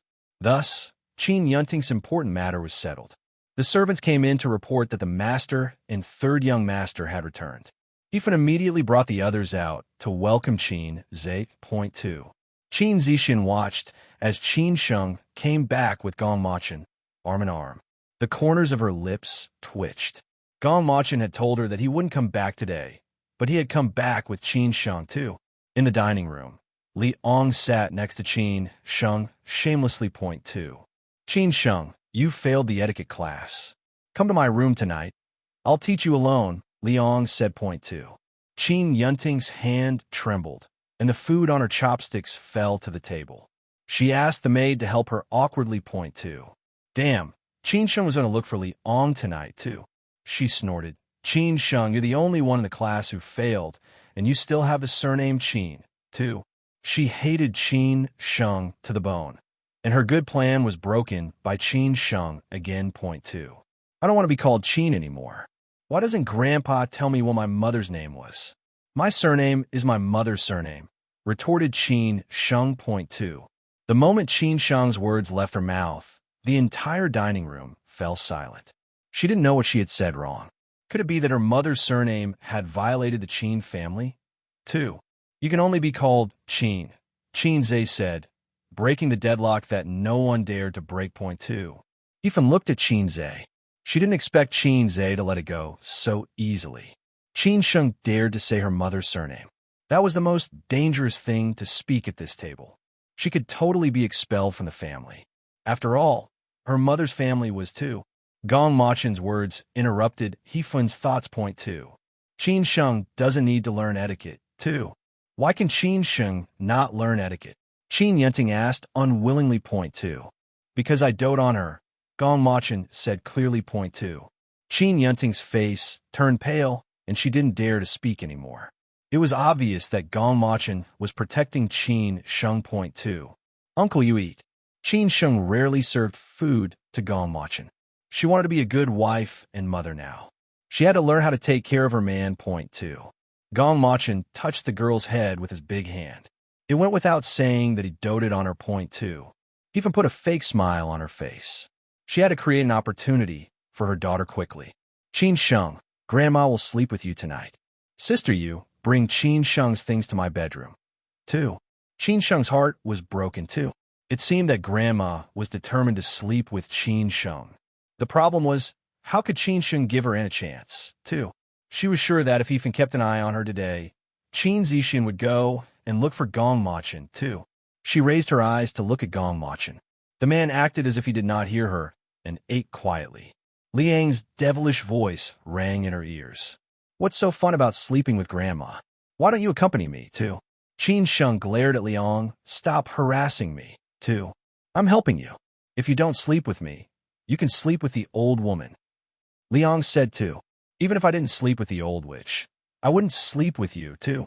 The two of them bickered in a low voice, stinging Qin Yunting's eyes. Liang and Qin Sheng kept arguing, neither of them able to finish their sentence before the other cut them off. Point two. She could only look into Zheng Min's eyes and try to give Liang some food, but the man didn't even look at her. Point two. Qin Yunting couldn't digest the meal. After the meal, she went back to her bedroom and slunk into the changing room. She took out all the clothes so that she could choose an outfit, except she ended up burying herself in the pile, feeling sorry for herself. Point two. Zheng Min came in with a tray. I asked the kitchen staff to make dessert, milk, and rice pudding. This is not very sweet and will be liked by boys. You can take it to the Duke now, so that you two can spend more time together. 2. Qin Yunting glanced at the milk and rice pudding in the bowl. Why is there only one and not one for me? 2. How stupid. Won't you let the Duke feed you some of his? With your brain? Do you really need me to teach you this? Can't you learn a little? Look at Qin Sheng. She fights with Liang every day, and he still talks to her the most. Zheng Min said angrily. Point two. I'm not cheap. How could I know her tricks? Qin Yunting stomped her feet in anger. Point two. Even if you don't know how to do it, you have to practice for me. No matter what, you have to get with Duke Liang. Now that the Ha family has broken off the engagement, if you don't catch the Duke and the news of the annulment spreads, the wealthy families of this nation won't let a woman who has broken off an engagement enter their houses. Zheng Min reminded Qin Yunting. Point two. All right, I got it too. Qin Yunting picked up the pudding and went to Liang's room. Point two. Liang was sitting on the bed, gloomily applying medicine. The more he applied the medicine, the angrier he became. He hadn't settled his debt with that wretched girl yet, too. After a few knocks on the door, he got up to open it. Point two. Qin Yunting stood in the doorway. Duke, I made a milk pudding for you. Would you like to have a taste of my cooking, too? Liang looked at Qin Yunting. Without hearing the man's reply, Qin Yunting lowered her head shyly. Could it be that the Duke had fallen in love with her, too? She slowly raised her head to look at Liang and nodded with a faint smile. Duke, pudding too. Liang raised his hand to pick up the bowl on the tray and close the door behind him. Thank you, too. His words floated through the closed door. Point two. Qin Yunting looked at the closed door in shock. It took her a few seconds to realize that she had been locked outside the door, too. She ran back to her room in shame and anger to complain to Zheng Min. No boy had ever rejected her. Zheng Min was so angry that she rolled her eyes and thought of a new plan. Point two. Liang put the pudding on the table without taking a bite. Why had she given him the pudding? Too. His eyes suddenly narrowed and a wicked smile spread on his lips. This pudding was just right for him to use, too. But before he could take the pudding out of the door, his cell phone rang. Son, I'm sorry. Your mother can't break off the engagement, Roland said in a mournful tone. Point two. Break off the engagement? You try to break off the engagement for me? Liang asked. Point two. Yes.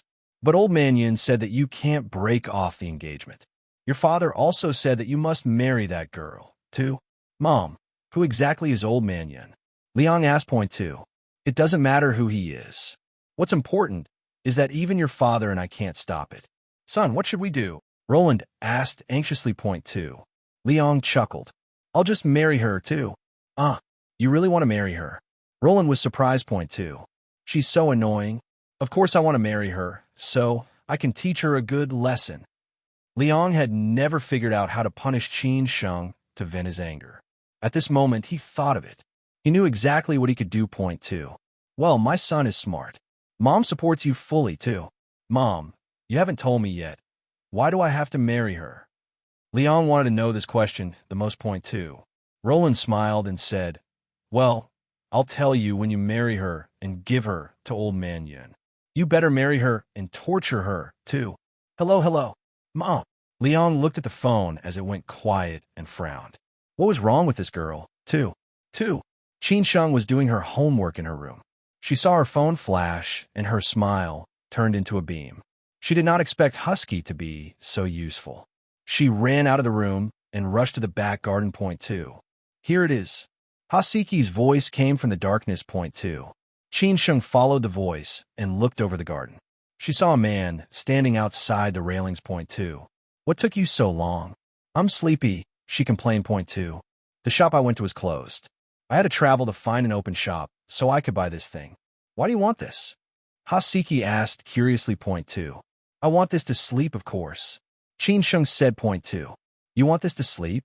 Hasiki was confused. He shoved the small box through the railings. Point 2. Qin Sheng took the box and shook it. You can't shake it, Hasiki quickly said. This woman was too heavy-handed, too. Oh, don't be so cowardly. For goodness sake. Qin Sheng held the box tightly. Okay, you can go. I'll transfer the money to you later, too. Hasiki pursed his lips, and his face turned bright red. He took out a gold leaf rose and handed it to Qin Sheng. This is for you too. Qin Sheng took the rose. You bought this for me, and now you're giving me a gold leaf rose? Your boss won't lose money, right? Too. Hasiki sighed, shaking his head. Point 2. Hasiki closed his eyes. A rose with gold foil and crystals was worth tens of thousands of dollars, but the item she'd asked for was only worth tens of dollars. Whose boss would give away something worth tens of thousands of dollars? It was from him, too. His gaze was fixed on the girl who was playing with the rose. Under the moonlight, her small face was as clean and pure as a budding magnolia. It was shrouded in a layer of faint white light, quietly blooming in the night. Point 2. She was not delicate or pretentious. She was straightforward enough to be like a man and mischievous enough to be a fujoshi. However, it was this personality that made the noble ladies despise her that he liked. Perhaps he was tired of seeing those noble ladies being pretentious. He preferred this kind of girl with a natural personality, without any traces of artificial sculpting. Point 2. Aren't you leaving yet, too? Mao Rant's girl's voice interrupted Hasiki's thoughts. You go first. I'll watch you enter the building before I leave, Hasiki said. Point 2. As long as she knew that it was a gift, and as long as she liked it, it was fine. Point 2. Qin Sheng ignored the complicated look on Hasiki's face. She turned around and ran into the main building of the mansion. Point 2. A shadow flashed past a window on the second floor of the main building. After seeing Hasiki leave, Qin Yunting closed the curtains. Point 2. What are you looking at? Zheng Min walked over and asked her daughter. Point 2. Nothing, Mom. Go back to your room. I'm sleepy, Qin Yunsheng said with a cold expression on her face. Point 2. She didn't want to say that she saw Hasiki coming to see Qin Sheng in the middle of the night, and she didn't want to say that she saw Qin Sheng holding a rose with gold foil in her hand. Qin Sheng had received something that she had never received before. How could she swallow this down? Even if she just thought it once, it would hurt her again. Point 2. Zheng Min just thought that Qin Yunting was uncomfortable because of Li Ang's pudding rejection. Don't worry. Mom will definitely think of a better way for you, too. As Zheng Min walked out of the bedroom, Qin Yunting tore at the sexy panties that she was wearing for Liang, too. Qin Sheng. Just you wait, she thought, cursing fiercely. Point 2. Qin Sheng had just returned to her bedroom when Sister Yu knocked on the door and walked in. Qin Sheng, the old madam wants you to go to her room. Why are you still dawdling, too? Qin Sheng wasn't even a master to the servants of the Qin family. If it weren't for Gong Machin, any servant would have been able to bully her. Point 2. Sister Yu took advantage of the fact that she had been He Fun's maid for many years and treated Qin Sheng as half a master.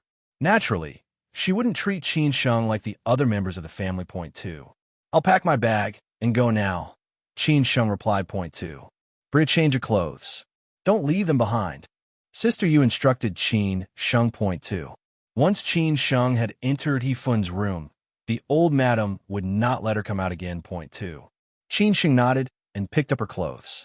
She wrapped the box that Hasiki gave her in the clothes and brought it into He Fun's bedroom. Point 2. He Fun's bedroom was filled with heavy mahogany furniture and an old-fashioned mahogany dressing table. It was luxurious and charming. Go wash up and then go to sleep, He Fun ordered as she wiped all kinds of oils and creams on her face. Point 2. Qin Sheng obediently walked into the bathroom to take a shower. She opened the box and put the things inside it into the bedroom, while no one was paying attention to her. Point 2. The corners of her lips curled up as she waited for a good show to begin, too. After Sister Yu had sent Qin Sheng to He Fun's room, she went to inform Qin Zixin. Point 2. Although she was unwilling to lower herself and send herself into the arms of a man, Qin Zixian still endured it. When she thought of what Gong Machin had said, "I pamper her," her heart ached painfully. No matter what, she had to snatch all of Gong Machin's attention away from Qin Sheng Point 2. She changed into her translucent pajamas and sat in front of the dressing table to put on her nude makeup. Today, she was going to show Gong Machin her most beautiful self. Point 2. Qin Sheng took a shower and returned to the bedroom. She was depressed and didn't initially hear Hefen shouting at her. Point 2. The dim light in the bedroom made her dislike being in here very much. Sleeping with an old woman like this really felt like sleeping with an old witch. Point 2. What are you waiting for? Go to sleep quickly. Hefen urged Qin Sheng with dissatisfaction. Point 2. Coming. Qin Sheng walked to the big bed, laid on her side, and turned off the lights. Point 2. In the darkness, her eyes were wide open. Damn, didn't Hasiki say that the thing traveled at night? Why hadn't it come out yet? 2. 1 minute, 2 minutes. Qin Sheng felt that every minute was unbearable. Would little uncle be taken by little aunt? 2. The more she thought about it, the more worried she became. She was about to rush out to find Gong Machin too. Just as she was anxiously correcting her mistake, Hefun's terrified cry suddenly came out. "Ah, what is that?" Hefen shivered and sat up in the bed. It was so close to her waist that it almost touched her. Point 2. She reached out to turn on the lamp on the bedside table and saw a fist-sized fiery red hairy spider next to her pillow. Point 2. Ehawk! When Hefen saw the thing clearly, she screamed even louder. Point 2.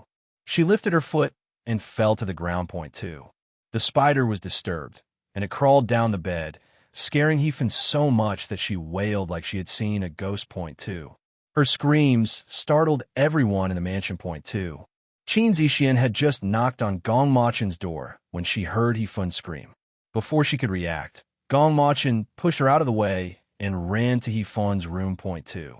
The door opened and Gong Machin was the first to rush in. However, he was not going for Hefen. Instead, he scooped Qin Sheng into his arms. Point 2. "How are you? Are you okay?" He touched the girl to check if there were any wounds on her body. Point 2. Qin Sheng's arm was around the man's neck, allowing him to hug her. "I'm fine. It's just that Grandma was scared when she saw a spider." 2. Sister, you ran in with a few servants and helped Hefen up. Point 2. "Oh my goodness. That's a monster. Have you ever seen a spider as big as a fist?" Hefen roared angrily. Qin Sheng spoke as if she was making a big deal out of nothing. Point 2. "Spider? You guys look for that spider for me." Qin Zixian walked over and ordered the maid. Point 2. Soon, the unusually large spider was caught by the maid. It shocked everyone. They had never seen such a big spider before. Point 2. Qin Yunting looked at the spider. "That spider is not local to us. It has to be a pet. If no one raised this kind of spider here, why would it come to our house?" "Grandpa, I think someone wanted to hurt Grandma, too." Qin Yunting immediately complained to Qin Zhe. Point 2. "Pet." Hefen instantly understood the whole situation. "Qin Sheng, why did you come to my room with this spider? You deliberately scared me with this thing, didn't you, too?" Qin Sheng curled her lips and said, "Grandma, how could I dare to scare you with a spider? I raised this spider. When I was out of the room, it must have sought me out by itself. You can't blame me for this, too. You're saying it's not your fault? Do you take me as a fool?" Hefen shouted angrily. "Master, you have to make a decision. You have to punish Qin Sheng severely, too." "Grandma, you can't say that. It wasn't me who wanted to sleep with you. And I wasn't the one who asked the spider to come to me. Could the spider really understand what I said?" Qin Sheng smiled innocently at Hefen. Point 2. "Who asked them to jump on her uncle? She wouldn't let that happen, too." "Qin Sheng, you say it so nicely. Who knows if it was you who brought the spider in? You're obviously taking revenge, because Grandma asked you to sleep with her." Qin Yunting said quickly. She was determined not to let Qin Sheng get away with it, too. "What do I have to take revenge for?" "Cousin, what are you talking about?" Qin Sheng rolled her big eyes. Point 2. "Of course you want to take revenge on Grandma, because Grandma gave Annie a chance to be with little uncle." Qin Yunting snapped. Point 2. "Qin Yunting, what the F***CK did you say?" Qin Zixian couldn't help but swear. How could Qin Yunting say that she wanted to seduce Gong Machin? 2. Qin Yunting was shocked by her aunt's roar. Then she remembered that she had said something she shouldn't have said. 2. Qin Sheng doesn't want to sleep with Grandma. She wants to sleep with Uncle. She quickly retracted her words. Point 2. Qin Zhe slapped his hand on the table. Everyone in the room fell silent. It was obvious that the old man was angry. Why are you guys acting like this? The Duke is still living in our house. Aren't you afraid of being laughed at? Go back to your rooms and sleep. 2. Ethan looked at Qin Yunting reproachfully. It was obvious that her words had angered Qin Zhe. However, Qin Zhe did not punish Qin Sheng. This made her very annoyed, too. Qin Sheng did not care about any of these people's words and ran away happily. She had spent tens of dollars to achieve what she had achieved, and it was so worth it. She could finally sleep in her own room. 2. However, as soon as she pushed the door open, she saw an evildoer sitting in her room. Point 2. What are you doing in my room? 2. I heard your grandmother screeching. I thought you might escape from your prison, so I came to see you, Li Ong said, as though he was happy to see the mansion in chaos. Point 2. Get lost. Go back to your room and sleep. Qin Sheng glared at the evildoer. Point 2. Li Ong pointed at the bowl on the table. Don't be ungrateful. Look, I even brought you dessert, too. His eyes flashed with a hint of playfulness. Qin Sheng glanced at the milk and rice pudding. Leave it there. You can go now, too. Liang's mouth twitched. Miss, aren't you too heartless? I gave you something, but you didn't even thank me. And now you chase me away. 2. No matter how heartless I am, no matter how shameless, I am not as heartless and shameless as you. Qin Sheng immediately retorted. Point 2.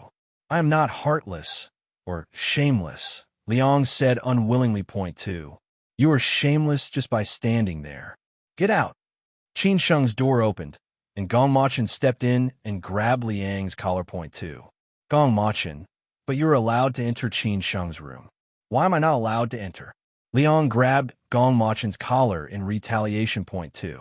She is my niece, not yours. Gong Machin kicked Liang's leg. Point 2. Liang jumped away and dodged Gong Machin's sweeping leg. Gong Machin turned his body and aimed another flying kick at Liang too. Neither of the two men was convinced by the other, both wanting to suppress each other. Point 2. Gong Machin, don't be arrogant. I'll let you know how powerful I am sooner or later. Liang took a step back. It was obvious that he could not gain an advantage here.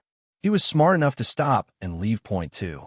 When Liang reached the door, he turned his head and said to Qin Sheng, Girl, let's continue practicing etiquette lessons tomorrow, too. Gong Machin closed the door, shutting the evil man outside. Point 2. Qin Sheng ran over and hugged her uncle. She stood on her tiptoes and kissed him on the face. Uncle, you're awesome, too. She held Gong Machin's hand and sat him in front of the table.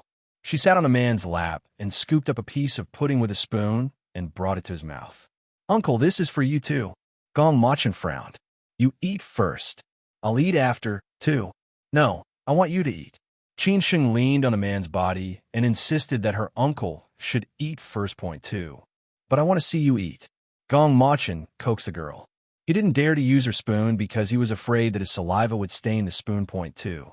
Qin Sheng decided not to be stubborn. Since the man wanted to see her eat, she would let him see it. She ate the food in the bowl, and soon the pudding was gone. Point 2. But why was her mind so woolly, too? She let go of the spoon. Her eyelids were so heavy that she fell asleep in Gong Machin's arms. Point 2. Qin Sheng. Qin Sheng. Gong Machin noticed that something was wrong. He picked up the girl and put her on the bed. He had learned first aid in the wild. After checking, he was sure that Qin Sheng was just asleep, so he let out a sigh of relief. Point 2. However, he realized that Qin Sheng's tiredness was not because she wanted to sleep. His lips formed into a straight line. Liang actually dared to drug Qin Sheng. That man must have been tired of living, too. He picked up Qin Sheng and returned to his bedroom with her. He did not dare to let Qin Sheng stay in her room alone. Point 2. Zheng Min walked into Qin Yunting's room. Why are you still here? Hurry up and go to the Duke's room, too. Why would I go to the Duke's room? He didn't even let me stay. The pudding was given away for nothing. Qin Yunting said. Point 2. Who said the pudding was given away for nothing? As long as Liang keeps the pudding and eats it, it will be a success. Your grandmother made such a big noise just now, but the Duke still didn't come out. I think he fell asleep. Now go and climb into his bed while he's asleep. Zheng Min pushed her daughter point two. How do you know that the Duke fell asleep? What was in the pudding? Qin Yunting finally realized that there must have been something wrong with the pudding too. Why are you asking? Just go quickly. Zheng Min pushed Qin Yunting away point two. Only when Qin Yunting got to Liang's room did she realize that there was no one in the room. Two. Where'd he gone? She was surprised point two. Two. On the street outside the mansion, two men stood opposite each other point two. Liang undid 3 buttons of his shirt, revealing his chest muscles. Gong Machin, I ignored you just now, but you still can't find me? 2. Gong Machin's slender fingers unbuttoned the buttons on his wrists, and he rolled up his sleeves. The muscles on his arms were outlined like perfect curves point two. I wanted to let you go just now, but you're courting death. You know what you've done, too. You want to punch Liang's head. How dare he drug his girl with sleeping pills? If Gong Machin hadn't gone to Qin Sheng's room, Qin Sheng would surely be in danger, too. Liang dodged Gong Machin's fist and kicked Gong Machin's arm. That's weird. What did I do exactly? How come I don't know, too? You drugged Qin Sheng. Gong Machin dodged Liang's leg and kicked Liang's other leg, trying to knock the man down point two. Liang jumped back. What? There was medicine in the pudding, too. Gong Machin head throbbed. You did it yourself, and you still have the nerve to ask, too. Of course I have to ask. The pudding was given to me by Qin Yunting, so it has nothing to do with me. What kind of medicine? Qin Yunting is so stupid. If I knew she had bad intentions, I wouldn't have brought it to Qin Sheng. Liang said. He was sure that Qin Yunting wouldn't just send a pudding to him without other intentions. It seemed he was right point two. Gong Machin's brow sank. Did you realize it had been drugged? And you gave it to Qin Sheng to eat, too. Suddenly, Gong Machin threw a punch point two. It was as fast as a lightning bolt, too. On waking up, Qin Sheng realized that her uncle was no longer in the room and that she wasn't in her room anymore. Confusion suddenly filled her mind. What was going on, too? When she woke up, Qin Sheng found 2 puzzles, which were comparable to Goldbox conjecture point two. The first one was that she had actually woke up in her uncle's bed point two. The second one was that she noticed Liang had pulled down the bangs of his hair point two. In the spirit of discovery, she deliberately used the tip of her chopsticks to push Liang's bangs away. She found a bruise under his hair, which of course caused the man to fiercely glare at her point two. It seemed that a lot of things had happened that night that she did not know about, too. But who would tell her what exactly had happened? 2. She wanted to ask her uncle, but his face was dark. There was no way he would tell her. She wanted to ask Liang, but the man looked furious. She didn't know if she could face the trouble. So what was she to do, too? A kind of madness spread like weeds in her heart. She really wanted to seek an answer, too. However, these 2 mysteries were not solved, and she encountered a third mystery, too. Gong Machin brought her to school, and Liang brought Qin Yunting. They drove their luxury cars, one after the other point two. The 2 men walked up the high stairs of the school building side by side, each more domineering than the other. Under the blue sky, the 2 men, one cold and unruly like an emperor, the other evil and arrogant like a devil, shocked all the girls in the school point two. The girls couldn't help but scream, "Oh my God, so handsome. Can these 2 men take me, too? Stop dreaming. Didn't you see that CEO Gong brought Qin Sheng and Duke Liang brought Qin Yunting, too? But CEO Gong is Qin Sheng's uncle. Maybe we still have a chance, too. I like CEO Gong so much, too. Me too. I heard that little b asterisk tch Qin Sheng even slept with her uncle. I don't believe that my body is worse than Qin Sheng's, too." The last person to speak was Yin Fei. Hasiki clearly wanted to chase after Qin Sheng. Qin Sheng stole Hasiki from her. But would she not make more money if she stole Gong Machin away than if she stole Hasiki, too? Qin Sheng listened to the whispers behind her and pursed her lips. Qin Yunting probably spread the news about her and Gong Machin to the entire school, too. She regretted that her uncle was with her right now. He was so handsome. He should be hidden at home, away from all these prying eyes point two. But why had her uncle followed her into the school, too? She caught up with Gong Machin in a few steps. Uncle, aren't you leaving, too? Gong Machin glanced at the classroom. You've arrived at your classroom. Go in, too. He raised his hand and pushed Qin Sheng into the classroom, then turned around and walked towards the principal's office. Qin Sheng looked at the man, watching him head in the direction of the principal's office. Her mind was filled with questions. What was he playing at, too?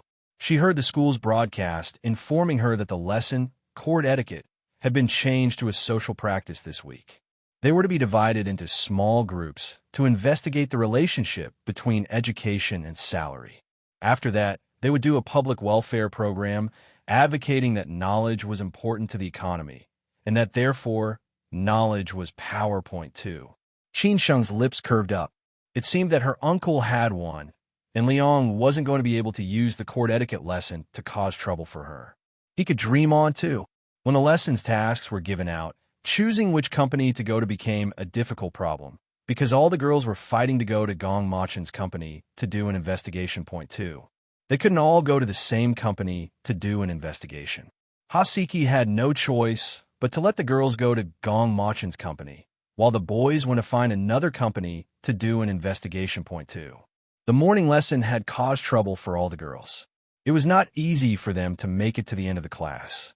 Before they ate, the girls took a taxi to Gong Machin's company point too. Qin Sheng wasn't in a hurry. She brought Chu Xia to the school cafeteria to eat before taking a car to her uncle's company point too. The person Qin Sheng did not want to see the most was Qin Zixian. As the student's receptionist, she was responsible for arranging the work of all the students. The girls in the class were divided into 4 groups and sent to different departments point too. Qin Sheng, Chu Xia, Qin Yunting, and Yin Fei were sent to the office to experience the work of office clerks, and then they would do some questionnaires point too. Qin Sheng was no stranger to contracts. At home, she often helped her uncle to organize them. She knew that Gong Machin was used to arranging the contracts according to their urgency. She organized the contracts very quickly and was praised by the office sisters point too. Yin Fei rolled her eyes and was immediately shoved by Chu Xia. However, there were too many people in the office, and Yin Fei did not dare to lose her temper.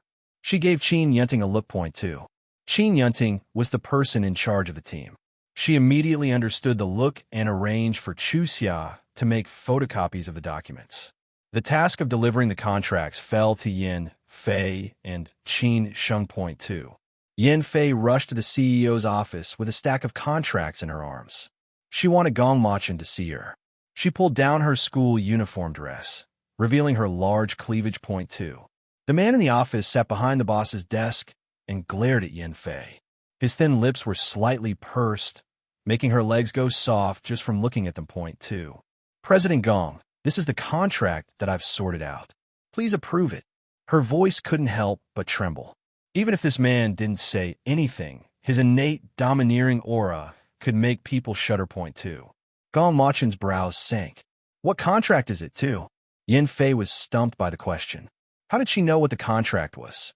The man's gaze was so cold that she didn't dare to raise her head to look at him point too. Qin Sheng walked in.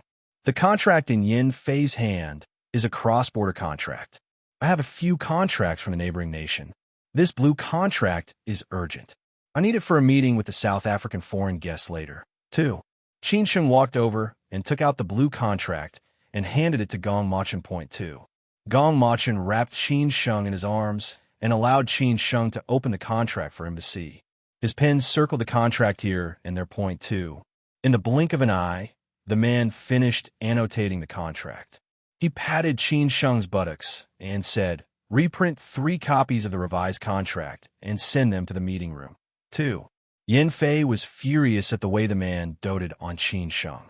She secretly followed Qin Sheng out of the office, her eyes locked on the blue document point too. Qin Sheng returned to the office, revised the document, reprinted it, and got ready to take it to the conference room point too. A man holding a large stack of documents rushed out from the corner of the corridor.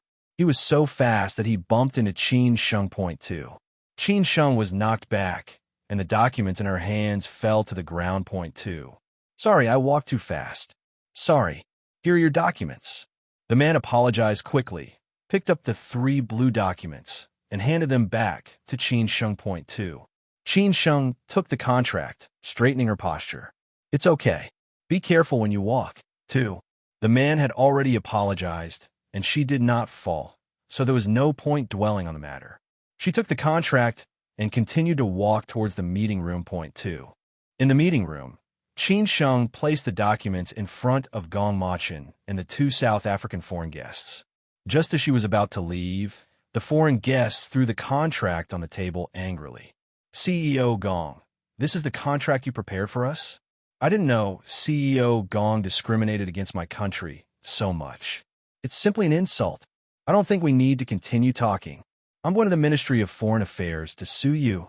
2. Qin Sheng turned to look at the contract on the table and was immediately dumbfounded. 2. The blue folder on the table was not a contract at all. It was full of discriminatory statements against black people and all kinds of criticism against them. No, this is not the contract that we prepared. Qin Sheng explained anxiously. Point 2. Yes, this is not the contract our company prepared. Qin Sheng, what do you think is going on? You printed the document. How did it change its appearance? Qin Zixian said quickly. Point 2. The contracts say that you're doing things that insult our country and discriminate against us. The 2 foreign guests slammed the table and stood up. Men, arrest this woman, too. Following the voices of the 2 foreign guests, a few bodyguards rushed in from outside the door and rushed towards Qin Sheng, wanting to arrest her. Stop this. Gong Machin uttered these 2 words coldly. His voice wasn't loud, but his penetrating power made the foreign bodyguards who rushed in not dare to move another step. Point 2. He raised his eyes and looked at the 2 people. Jack, Gale, if you want to behave atrociously, you better look at yourselves clearly. Men, escort these people out of the company and never let them in again. 2. Gong Machin, is this how you treat us? We want to sue the embassy and arrest this woman who insulted our country. We must. Jack's hand slammed against the table loudly. Point 2. Then let's see if you have the nerve to do it. Chase them out. Gong Machin completely ignored Jack and Gale's threats. Point 2. As the 2 people were escorted away by the bodyguards, Qin Zixian was anxious. Third brother, we can't let them go. What if they sue the Ministry of Foreign Affairs? Let's just hand Qin Sheng over to them. It's all Qin Sheng's fault anyway, too. I'll see who dares to take my niece away, said Gong Machin, standing up abruptly. He held Qin Sheng's hand with his big hand, giving her a sense of security. Point 2. Qin Zixian was stung by his words. Third brother, do you know how much trouble our company will be in? Even if you want to spoil Qin Sheng, you have to have a limit, too. Gong Machin looked at Qin Zixian indifferently. It's not your place to tell me what to do with my company, too. He took Qin Sheng's hand and walked out of the meeting room. The man's body was shrouded in a cloud of hostility. Qin Zixian didn't dare to say another word. His anger was enough to silence her. Point 2. Qin Sheng followed Gong Machin out, wondering how the contracts had been changed. She pulled Gong Machin with her hand. Point 2. Uncle, I was knocked down by someone when I came to the meeting room. 2. Yes, I know. Gong Machin nodded and walked into the office with the girl. Point 2. Nie Feng followed him in. President, we found that the person who knocked Miss Qin down was not an employee of our company. He replaced the contract that Miss Qin dropped on the ground with the documents in his hands. Point 2. He secretly changed the documents and left the company. The surveillance camera outside the door showed that he got in a taxi. Our people are continuing to search for that taxi. 2. Arrest him. Gong Machin ordered. Point 2. Qin Sheng looked at the man in surprise. He was much faster than her. She just remembered that she was hit. He had already asked his men to find out who the person was. Point 2. How did you know that I was hit? She asked curiously. Point 2. I wasn't sure exactly, but I know that something must have happened on the way here. The contract must have been changed. So when I found that the contract was not right, I sent a message to Nie Feng to check the surveillance cameras. Point 2. Remember that these things have nothing to do with you. Nie Feng, take Sheng home. Gong Machin pinched Qin Sheng's little face. Point 2. Qin Sheng left the man reluctantly. As soon as she returned home, she heard Qin Yunting talking animatedly about the stolen documents to her grandpa. 2. Grandpa, those 2 foreign guests were really angry. They're going to sue the Ministry of Foreign Affairs. I don't understand how serious this is. Is it serious? Qin Yunting asked despite knowing the answer point too. Of course it's serious. The Ministry of Foreign Affairs. I'm afraid Machin's company will be in trouble this time. Dad, don't you think so? Zheng Min added fuel to the fire point too. Really? It's that serious? Didn't Qin Sheng get into trouble? The contract was changed in her hands. Qin Sheng, do you think it's your responsibility? Qin Yunting said deliberately, her evil gaze locking on Qin Sheng, who was standing at the door point too. Qin Sheng listened to Zheng Min and Qin Yunting's double act and was really convinced by them. If they wanted to convict her, they would try. They always like to create so many twists and turns. They were never tired of talking, but she was tired of listening to them point too. The contract was exchanged in my hands. It's my responsibility. Grandpa, you can punish me however you want, too. Don't put it so nicely. If the Ministry of Foreign Affairs investigates, can you bear the responsibility? Besides, I heard from my aunt that the Qin family and the Yi family are also involved in this project. Qin Yunting said angrily point two. She hated Qin Sheng's attitude. She thought that Qin Sheng would be scared silly or kneel down to beg for mercy. But Qin Sheng didn't. Whether I can bear it or not, I will take responsibility for this matter. I can explain to the two foreign guests and apologize, or I can explain to the Yi family. I believe that they are reasonable and will know that someone deliberately framed me. Qin Sheng said point two. The main point of the problem from Qin Yunting and Zheng Min's perspectives was the loss to the company. They had completely ignored the impact it would have on Qin Sheng. She was also a victim. Someone clearly wanted to harm her, too. Qin Zhe nodded. That's enough explanation. I will let you go now. You can all go and rest.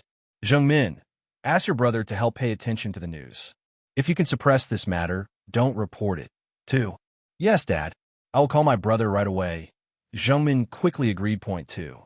Her brother worked in the news agency.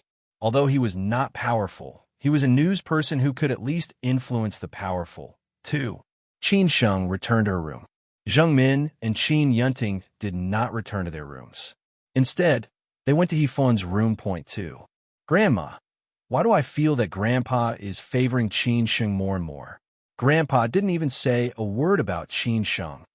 Qin Yunting said hurriedly point two.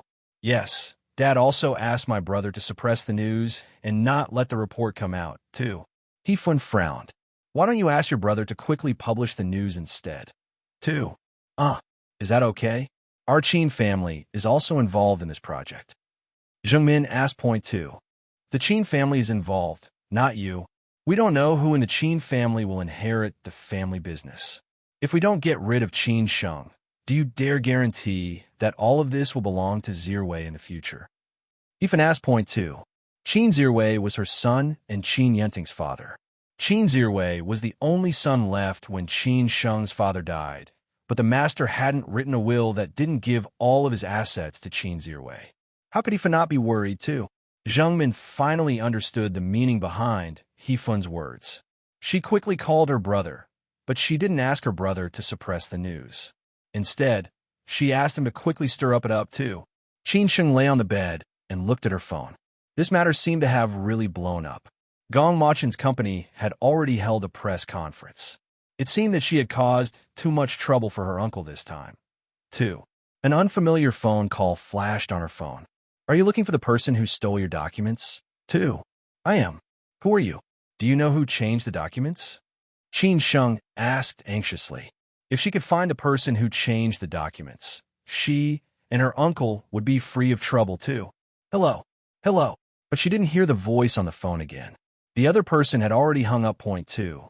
What was going on? Are you kidding me? She thought to herself point two. Who the hell was it? She silently cursed them, slamming the phone down point two. Suddenly, she heard Qin Zixian's voice outside her room.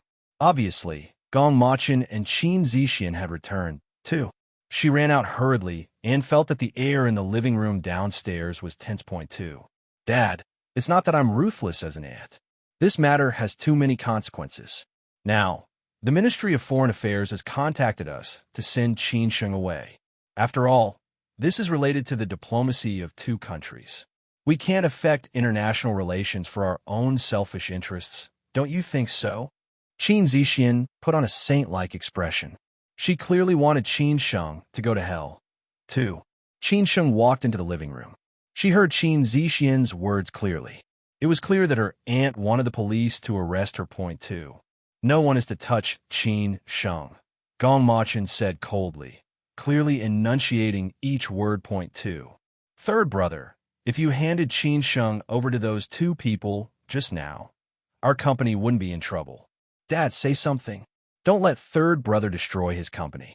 This involves two countries. Qin Zixian quickly called out to Qin Zhe. She only hoped that Qin Zhe could persuade Gong Machin. Point 2. I won't say it twice. Zixian, you seem to have forgotten what I said. Gong Machin's voice was deep and cold, filled with an unconcealable hostility. Point 2. Qin Zixian looked at Gong Machin and stopped talking. The man's coldness made her want to say something, but she did not dare to say anything at all. Point 2. Qin Yunting, who was sitting at the side, moved her mouth but did not dare to say a word either.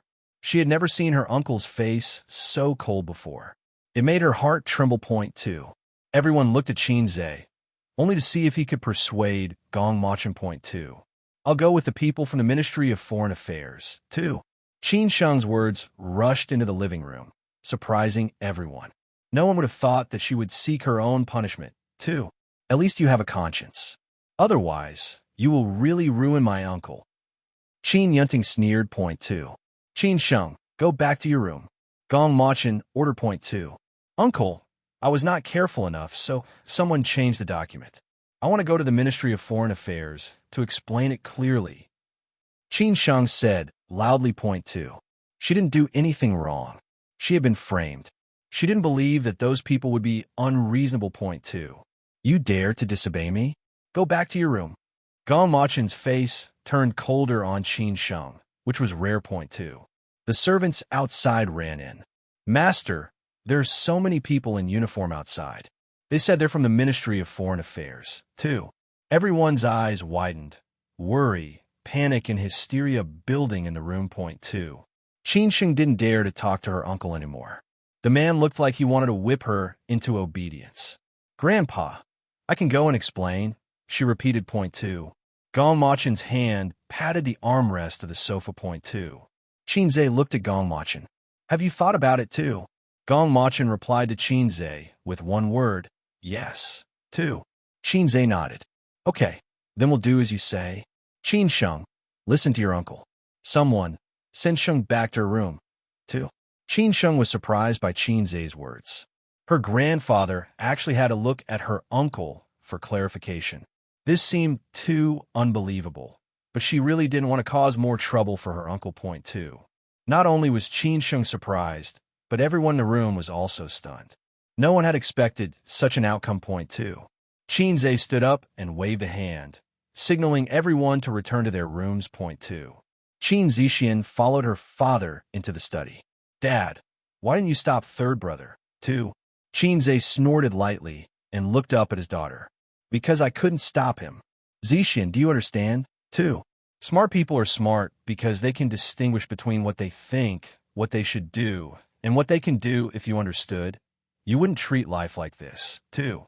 He gave his daughter sincere advice. Point 2. However, Qin Zixian couldn't understand the deep meaning in her father's words at all. She looked out through the crack in the door and saw a group of people wearing uniforms and carrying guns. Gong Machin was the only one in the huge living room. His manly aura didn't weaken. It was wild and unruly. Point 2. The deputy minister walked over and said, CEO Gong, right? I have a warrant to arrest Qin Sheng too. As the deputy minister walked into the living room, Qin Sheng, who was hiding in the corridor on the second floor, couldn't hear the deputy ministers or Gong Machin. She was eager to know how her uncle would deal with these people. Maybe she should get closer. 2. Just as she was contemplating whether to sneak down or not, the people who had just come in all left the room and drove away from the mansion. She hadn't a clue what Gong Machin had said, but had he really settled the foreign ministry in such a short time? 2. Qin Sheng's eyes widened. She couldn't believe what she had seen. Had they really left just like that, too? She rushed down the stairs, and went straight to the living room. Uncle, did they do anything to you? 2. She rushed into the man's arms. Gong Machin frowned. You don't think I was shot, do you? 2. I thought they might have hurt you. But why would they leave without saying a word? Qin Sheng didn't feel relieved until she was sure that he was unharmed. 2. Damn, how handsome was he? Had he chased all those people away with just a few words? She felt a little regretful that she hadn't seen her uncle's elegance and decorum with her own eyes, too. She plunged into her uncle's arms and hugged his neck. Uncle, you're awesome, too. Everyone had realized that someone had replaced Qin Sheng's contract, but no one knew who had done it. 2. What Gong Machin was most afraid of was not the Ministry of Foreign Affairs, but the person who had replaced Qin Sheng's contract, 2. He had checked the phone numbers of Qin Zixian, Qin Yunting, and Yin Fei at that time, but no one had made a call. In other words, he didn't think it was because they were jealous of Qin Sheng. But if it was not these 3 women, could it be that person had come? That person, too. He was only afraid that that person had come because that person wanted Qin Sheng's life. Qin Zixian watched everyone leave, then walked out of the study. She desperately wanted to talk to Gong Machin, but Nie Feng stood outside the living room and blocked her way. 2. Nie Feng, get out of the way. She glanced at Nie Feng impatiently. 2. I'm sorry, 4th Miss, you can't go in. Nie Feng was determined not to let Qin Zixian interfere with Gong Machin's business. 2. What? You don't want me to go in? This is my home. Qin Zixian was so angry that she stomped her feet. It was an insult to her as the 4th Miss. How dare a bodyguard not let her in, too? This is the Qin family, but I'm carrying out the president's order. If the 4th Miss has any doubts about the president's order, you can wait for the president to come out and ask him, Nie Feng said. 2. Qin Zixian's face was red with anger. She glared at the closed living room door. She clearly saw Qin Sheng go in. If Qin Sheng could go in, why couldn't she, too? Her hands were clenched into fists. In the Ministry of Foreign Affairs, the deputy minister ran into the minister's office. Minister Yin, we didn't catch her, too. What? That little girl dared to resist arrest. Minister Yin was a little surprised. 2. No, it's because the Ministry of Economy called me. They said that if they arrested her, the Gong Group would withdraw their investment tomorrow and end all business. The Ministry of Economy told us not to arrest her no matter what, the deputy minister said helplessly. 2. He still couldn't forget that scene. The cold man sat on the sofa like an emperor. His powerful aura made them shudder. Gong Machin was not one to be messed with, too. The Minister of Economy had personally called him, saying something about the annual tax revenue of 100 billion, the work of hundreds of millions of related people, and the import and export trade. In short, Gong Machin was so powerful that if he stomped his foot, the entire nation wouldn't be able to recover, so they couldn't arrest the girl, too. From the beginning to the end, Gong Machin didn't say a word, and they just left the room. Minister Yin slammed the table. Is the Ministry of Economy going to interfere in our affairs? 2. Minister, the Ministry of Economy had already consulted the president and said that it was also the president's idea. As long as Gong Machin can suppress the news and settle with the 2 black men, we won't interfere, the deputy minister explained. 2. What? Gong Machin is able to go against us? Is our Ministry of Foreign Affairs not as big as Gong Machin? Minister Yin said unwillingly. 2. I think you'd better not go against the president's wishes on this matter, the deputy minister advised. 2. Go against the president's wishes? I'd like to see if Gong Machin is more capable or if I'm more capable. Keep an eye on this matter. As long as that girl called Qin Sheng dares to cause trouble, we'll arrest her. Minister Yin felt ashamed. He didn't believe that Gong Machin would dare to do anything to him after he caught Qin Sheng, too. 2. I still have something to do, so I'll be leaving for a while, Gong Machin instructed. 2. Qin Sheng's hand grabbed the corner of the man's shirt. Where are you going? 2. Gong Machin lightly smiled and poked the girl's nose. I still have something to do at the company. I'll be back soon, too. He held the girl's hand and then walked out of the living room. With one glance, he saw Qin Zixian standing outside the door. Obviously, the woman's expression was very ugly. 2. Qin Sheng's face was uncontrollably red again. She didn't know when Qin Zixian had arrived. Gong Machin said, "Aren't you going to eat? Niefeng will stay at home. You can look for him if you need anything, too." He seemed to say it for Qin Sheng, but also for Qin Zixian. Qin Sheng nodded and turned to go to the dining room. Point 2. Gong Machin didn't turn around and leave until the girl's figure disappeared. Point 2. Qin Zixian followed Gong Machin out. "Third brother, I'll go to the company with you to deal with the follow-up matters, too." Without waiting for Gong Machin to speak, she quickly sat beside Gong Machin in the car. Point 2.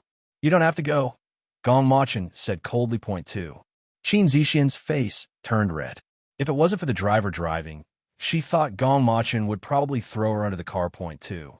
"Third brother, I said that I would hand over Qin Sheng because of you. Just like how you care about Qin Sheng. The person I care about is you.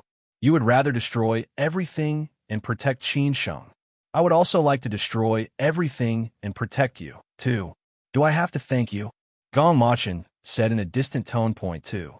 Qin Zixian gritted her teeth, turned around, and threw herself into the man's arms. "You've always known how I like you, right? Why did you do this to me, too? Stop your actions, or I don't know what I'll do." Gong Machin's voice was cold, and he pushed the woman away. Point 2. He made sure to always stick up for Qin Sheng, made sure to show he would never falter in his care for her, so that everyone would be afraid of him. He would not let anything happen to Qin Sheng. 2. Qin Zixian was not willing to be pushed away by this man. 2. Gong Machin's arm blocked the woman who was pouncing on him. He snapped at her, "Zixian, don't make me hate you." 2. Qin Zixian stopped suddenly. The man had only said a few words, but it made her unable to do anything. Point 2. She couldn't make him hate her, could she? She held back all the tears in her eyes as she hugged her clothes and put them back on one by one. Point 2. She looked out the car window.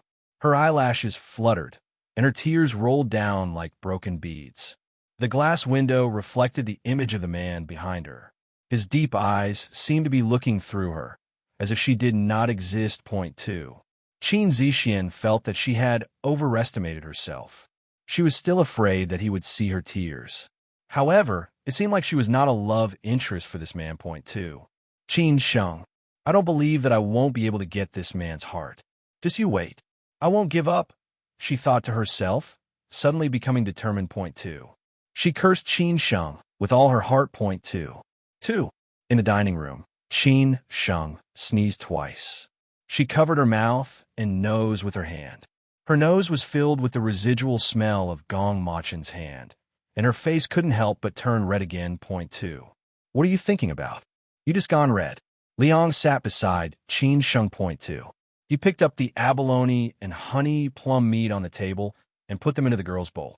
Even he hadn't realized that he was doing what Gong Machin did every day. Point 2. Qin Sheng ate the food that the man had given her. "Why do you care? Don't you know that you're not supposed to speak when you eat?" 2. This happiness could only be enjoyed by her, and she wanted to be alone to enjoy it. Point 2. Liang moved closer to the girl's ear. "Do you want to know who stole your documents?" 2. Qin Sheng looked up at the monster in front of her in surprise. "You know, 2. Could it be that it was Liang who'd called her just now? Although the voice did not sound like him. But then could he have used a voice changer?" Her little head was spinning. Point 2. "Do you know why I came back so late? I went to investigate when I saw the news." 2. "Who is it? Do you know? Tell me quickly," Qin Sheng asked anxiously. Although those people did not arrest her, she knew that the trouble Gong Machin's company faced was not over. If she could find the person, the company, and she would not be in any trouble. Point 2. Liang's lips were twisted in an evil smile. "Promise to marry me, and I will tell you who it is. I promise to save you from the tiger's den, too." Qin Sheng snorted lightly. No matter how Liang said it, it did not sound like he wanted to save her from the tiger's den. Instead, it sounded like she was rushing into a wolf's den. 2. "You can tell me or not. Whatever you have found out, Uncle will find out as well. 2. You really think highly of him. You still don't know my capabilities." Liang picked up the leftover abalone in Qin Sheng's bowl with his chopsticks and put it into his mouth. Point 2. "Damn, are you crazy?" Qin Sheng growled in a low voice. Point 2. If it were not for the fact that she was afraid of what was going to happen, she would have already slapped this evildoer's face. Point 2. "So stingy. I eat a piece of your leftover abalone and you're making a scene. I only want to taste it because I saw that you were eating so well. I'll pick another one for you, all right? Liang said point two. These foods were delicious to everyone, but to him, who had been pampered since he was young, it did not raise his appetite at all point two. His mother thought that he had anorexia and she'd looked around for people to treat him. In fact, he was not anorexic but just not interested in eating point two. However, looking at Qin Sheng's small mouth squirming as she ate, he seemed to have the desire to eat, and he wanted to eat what she had bitten too. Countless lines were drawn on Qin Sheng's head. If he wanted to eat what she had bitten, it meant that he wanted to eat food that had been stained with her saliva point two. Wasn't he a germaphobe? Didn't he find it dirty, too?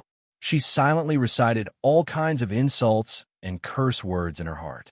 She really wanted to throw this demon out of the solar system. 2. Qin Yunting could not eat a single mouthful of rice. The people at the table watched Liang and Qin Sheng whispering to each other. Their voices were very low and couldn't be heard clearly. Qin Yunting could not hear what they were saying, and Liang treated Qin Sheng much better than he treated her, too. Her hand almost broke the chopsticks. Qin Sheng was messing with her uncle, and she did not care. She was messing with Hasiki, and now she was messing with Liang. Qin Yunting had already been annulled by the Ha family. She could not lose Liang, too. She suppressed all her anger and smiled as she served Liang. Duke, you like abalone. I'll give it to you, too. Liang frowned. I know how to serve myself. I'm a germaphobe. I don't like others serving me food, too. Qin Yunting was embarrassed. He was a germaphobe? Then why would he eat Qin Sheng's leftovers, too? Yes, Duke Liang is a germaphobe. Yunting, give the Duke the dishes with your clean chopsticks. The Duke is a guest. You have to take care of him. He even helped her granddaughter out of trouble point two. Yes, grandmother. I will take good care of Duke Liang. Qin Yunting finally had a reason to approach Liang too. Qin Sheng could see how much Qin Yunting hated her. She really did not want to fight with Qin Yunting for the affections of the Duke. She stood up after eating her fill point too. Grandfather, I'm going back to my room to do my homework too. Qin Zhe nodded. Go too. Qin Sheng walked out of the dining quickly, and Liang followed her out. However, he was a step behind her and was locked out of the room by the little woman point two. He snorted angrily. If you're so capable, don't ask me who that person is, too. He turned around and walked towards his room, passing by Qin Yunting point two. Duke, I brought some fruits for you to eat. Qin Yunting said gently point two. I don't dare to eat the things you bring. Who knows what kind of medicine you've given me? Liang strode past Qin Yunting point two. Qin Yunting was shocked.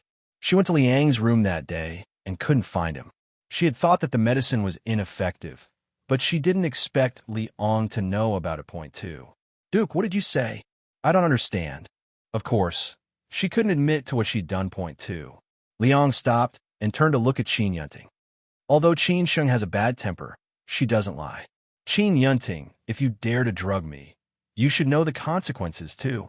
He only kept Qin Yunting at arm's length to annoy Qin Sheng point two. Qin Yunting looked at the man's back, tears rolling down her cheeks. What did this mean? Was it Liang's intention to marry Qin Sheng, too? No way. The plate in her hand fell and scattered fruits all over the floor point two. Qin Sheng threw herself onto the big bed after taking a shower and sent a message to Chu Xia on her phone point two. Uncle is mine. Hurry up and congratulate me, too. Damn, you finally got him? How was it? Did you follow the script I gave you? Chu Xia asked point two. Qin Sheng frowned.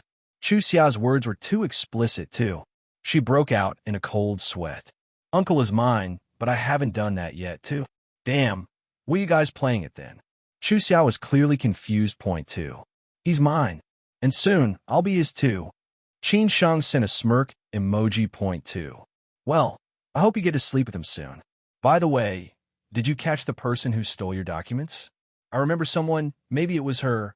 Qin Sheng sat up on the bed with a start. She stopped texting and called Chu Xia instead. Who is it, too? I'm not sure, but I remember after you and Yin Fei came back from your uncle's office, you were changing the contract. Yin Fei went out for a while, and she was the only one in the room at that time, too. Then, not long after she came back, you went to send the contract to the conference room, and then something happened. Do you think there's such a coincidence? Chu Xia said point two. Qin Sheng nodded. You're right. How could there be such a coincidence? Let's not talk about this for now. We'll interrogate Yin Fei tomorrow when we continue to do the investigation report at Uncle's company, too. Well, if she doesn't confess, I'll make her. We'll get a straight answer out of her, I swear. I'll torture her if I have to, too. Qin Sheng was speechless at Chu Xia. She narrowed her eyes. But would Yin Fei confess? If she was faced with torture, would the answers slip from her lips, too? She made up her mind and sent a message to Hasiki. The man replied quickly and agreed to every word. Qin Sheng put down her phone and looked up at the clock on the wall. She immediately jumped off the bed point two. Homework. I haven't finished my homework yet, she thought, panicking point two. When the dawn light of the next day shone into Qin Sheng's bedroom, she ran out of the room to look for Gong Machin. She had wanted to wait for him to come back before she'd gone to be last night, but she'd fallen asleep point two. However, she didn't see Gong Machin or her aunt. She heard from the servants that none of them had come back point two. A night without returning Qin Sheng's heart skipped a beat. Did something big happen at the company? She didn't eat breakfast and rushed to Gong Machin's company offices to look for him point two. Gong Group's building was brightly lit. Even if Gong Machin tried to suppress things, the news would still affect the company, especially the fast-changing stock market. Gong Machin led his team and made reports and announcements the entire night. He wanted to release the announcement before the stock market opened so that there wouldn't be a panic, and thus, a stock disaster point two. Qin Zixian didn't sleep well. She turned her head in discomfort and realized that she had fallen asleep while leaning on the sofa. Gong Machin was slumped on his leather executive chair with his eyes closed point two. She walked over and picked up the suit that the man put on a hanger and covered his body with it. The man's face was so beautiful. She couldn't bear to tear her gaze away. His thin lips were so alluring point two. She lowered her head briskly and wanted to kiss the Gong Machin's lips. Just as she was about to touch him, he opened his eyes. She was so scared that she wanted to dodge backward. She slipped and fell onto the man's body point two. Uncle! Qin Sheng pushed open the door of the president's office and bounded in. Little UNC too. She was stunned by the scene in front of her. Qin Zixian didn't expect Qin Sheng to come in so suddenly. She felt a sense of revenge rising from the bottom of her heart. She hoped that Qin Sheng would misunderstand, think that this was Gong Machin's doing point two. Why are you so rude? Don't you know to knock before entering? Qin Zixian stood up and adjusted her clothes on purpose point two. Get out, too. The man's cold voice came from behind Qin Zixian. Qin Zixian was delighted. She didn't expect Gong Machin to say such words to Qin Sheng. When she fell on a man's body, did it make him feel something, too? She looked at Qin Sheng proudly. Did you hear him? CEO Gong told you to get out. Why aren't you leaving, too? I told you to get out. Gong Machin's voice sounded colder than ever. Vicious even point two. Qin Zixian turned her head in surprise and met the man's cold eyes. Then, she quickly turned around and left. She had lost all her dignity in front of Qin Sheng, too. Qin Sheng smiled innocently when Qin Zixian walked past her. Take care, Annie, too. Qin Zixian clenched her fists and rushed away from the office point two. Gong Machin reached out to his girl. Why are you here so early, too? Qin Sheng's smile disappeared instantly. She walked over with a thermal box and put it on the table. Do you not want me to come? If I didn't come, you would have too. The more she spoke, the more aggrieved she felt. Her man had been pounced on by her Andy. The shame, too. Gong Machin put his long arms around the girl's waist and pulled her into his arms, letting her sit on his lap. You're jealous, too. Qin Sheng struggled in the man's arms. Don't touch me. You hug her just now. I think it's dirty, too. Gong Machin's arm locked around the girl's waist, while his other hand pinched her little face. Little niece, you're being jealous before you've even become my woman, too. Qin Sheng's little face twisted, and her big eyes became watery. Uncle, I don't want you to hug her. I don't want you to hug any woman. I won't allow it, too. She hugged the man's neck and cried out in grievance. Gong Machin looked at the little woman in surprise, and his big hand touched her head. He regretted not explaining it to her properly point two. Little fool, I'm only yours. Why are you crying? Zixin covered me with his suit just now and accidentally fell into my arms. I didn't hug her too. Qin Sheng sat up straight and stared into the man's deep eyes. Really, too. The man's dark eyes were as black as ink, and there was a doting smile on his face. Of course, your uncle wouldn't do such a horrible thing to you. Is your uncle that cowardly, too? Qin Sheng was choked. She banged a small fist into the man's shoulder. Uncle, don't tease me, too. Well, Uncle is only trying to do what's best for you. Gong Macha nodded. What breakfast did you bring for me, anyway? I see you've become more virtuous. His hand scratched the girl's little nose point, too. The little girl became more and more mature as she grew. Her immaturity was still there, but it was fading with age point, too. I brought porridge and egg cakes. You eat them. Qin Sheng turned around and opened the lid of the thermos box, but the man's hand never let go of her. She had been sitting on a man's lap for a while now, point 2. Gong Machin didn't dare to eat the porridge. He was afraid that if the two of them ate it together, Qin Sheng would be contaminated by his poison. He said that he did not want to eat the porridge and asked for an egg cake instead. It wasn't until Qin Sheng finished with the porridge when he took it and drank the rest, point 2. Qin Sheng didn't pay much attention to Gong Machin's actions. He'd eaten her leftovers since she was young.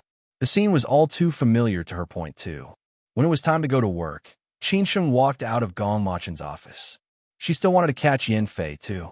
In the corridor, she blocked Yin Fei, who had just arrived at the company. Qin Sheng, get out of the way. It seems this dog doesn't know how to behave. Yin Fei said angrily, point 2. You say I'm a dog, Yin Fei, but you should look at your goddamn self. Oh, and did you find the man who replaced my contract yesterday? Qin Sheng crossed her arms in front of her chest, defensively, point 2. What? You suspect I was the one who found someone to replace your contract? Qin Sheng, do you need someone to be your scapegoat or something? Yin Fei roared angrily, point 2. Qin Sheng whistled, and Hasiki walked out from the corner of the corridor. Husky, she's in your hands. Qin Sheng said, point 2. Hasiki walked over and grabbed Yin Fei's arm. You will tell us what we want to know. Where did you go when Qin Sheng changed the contract? Say it.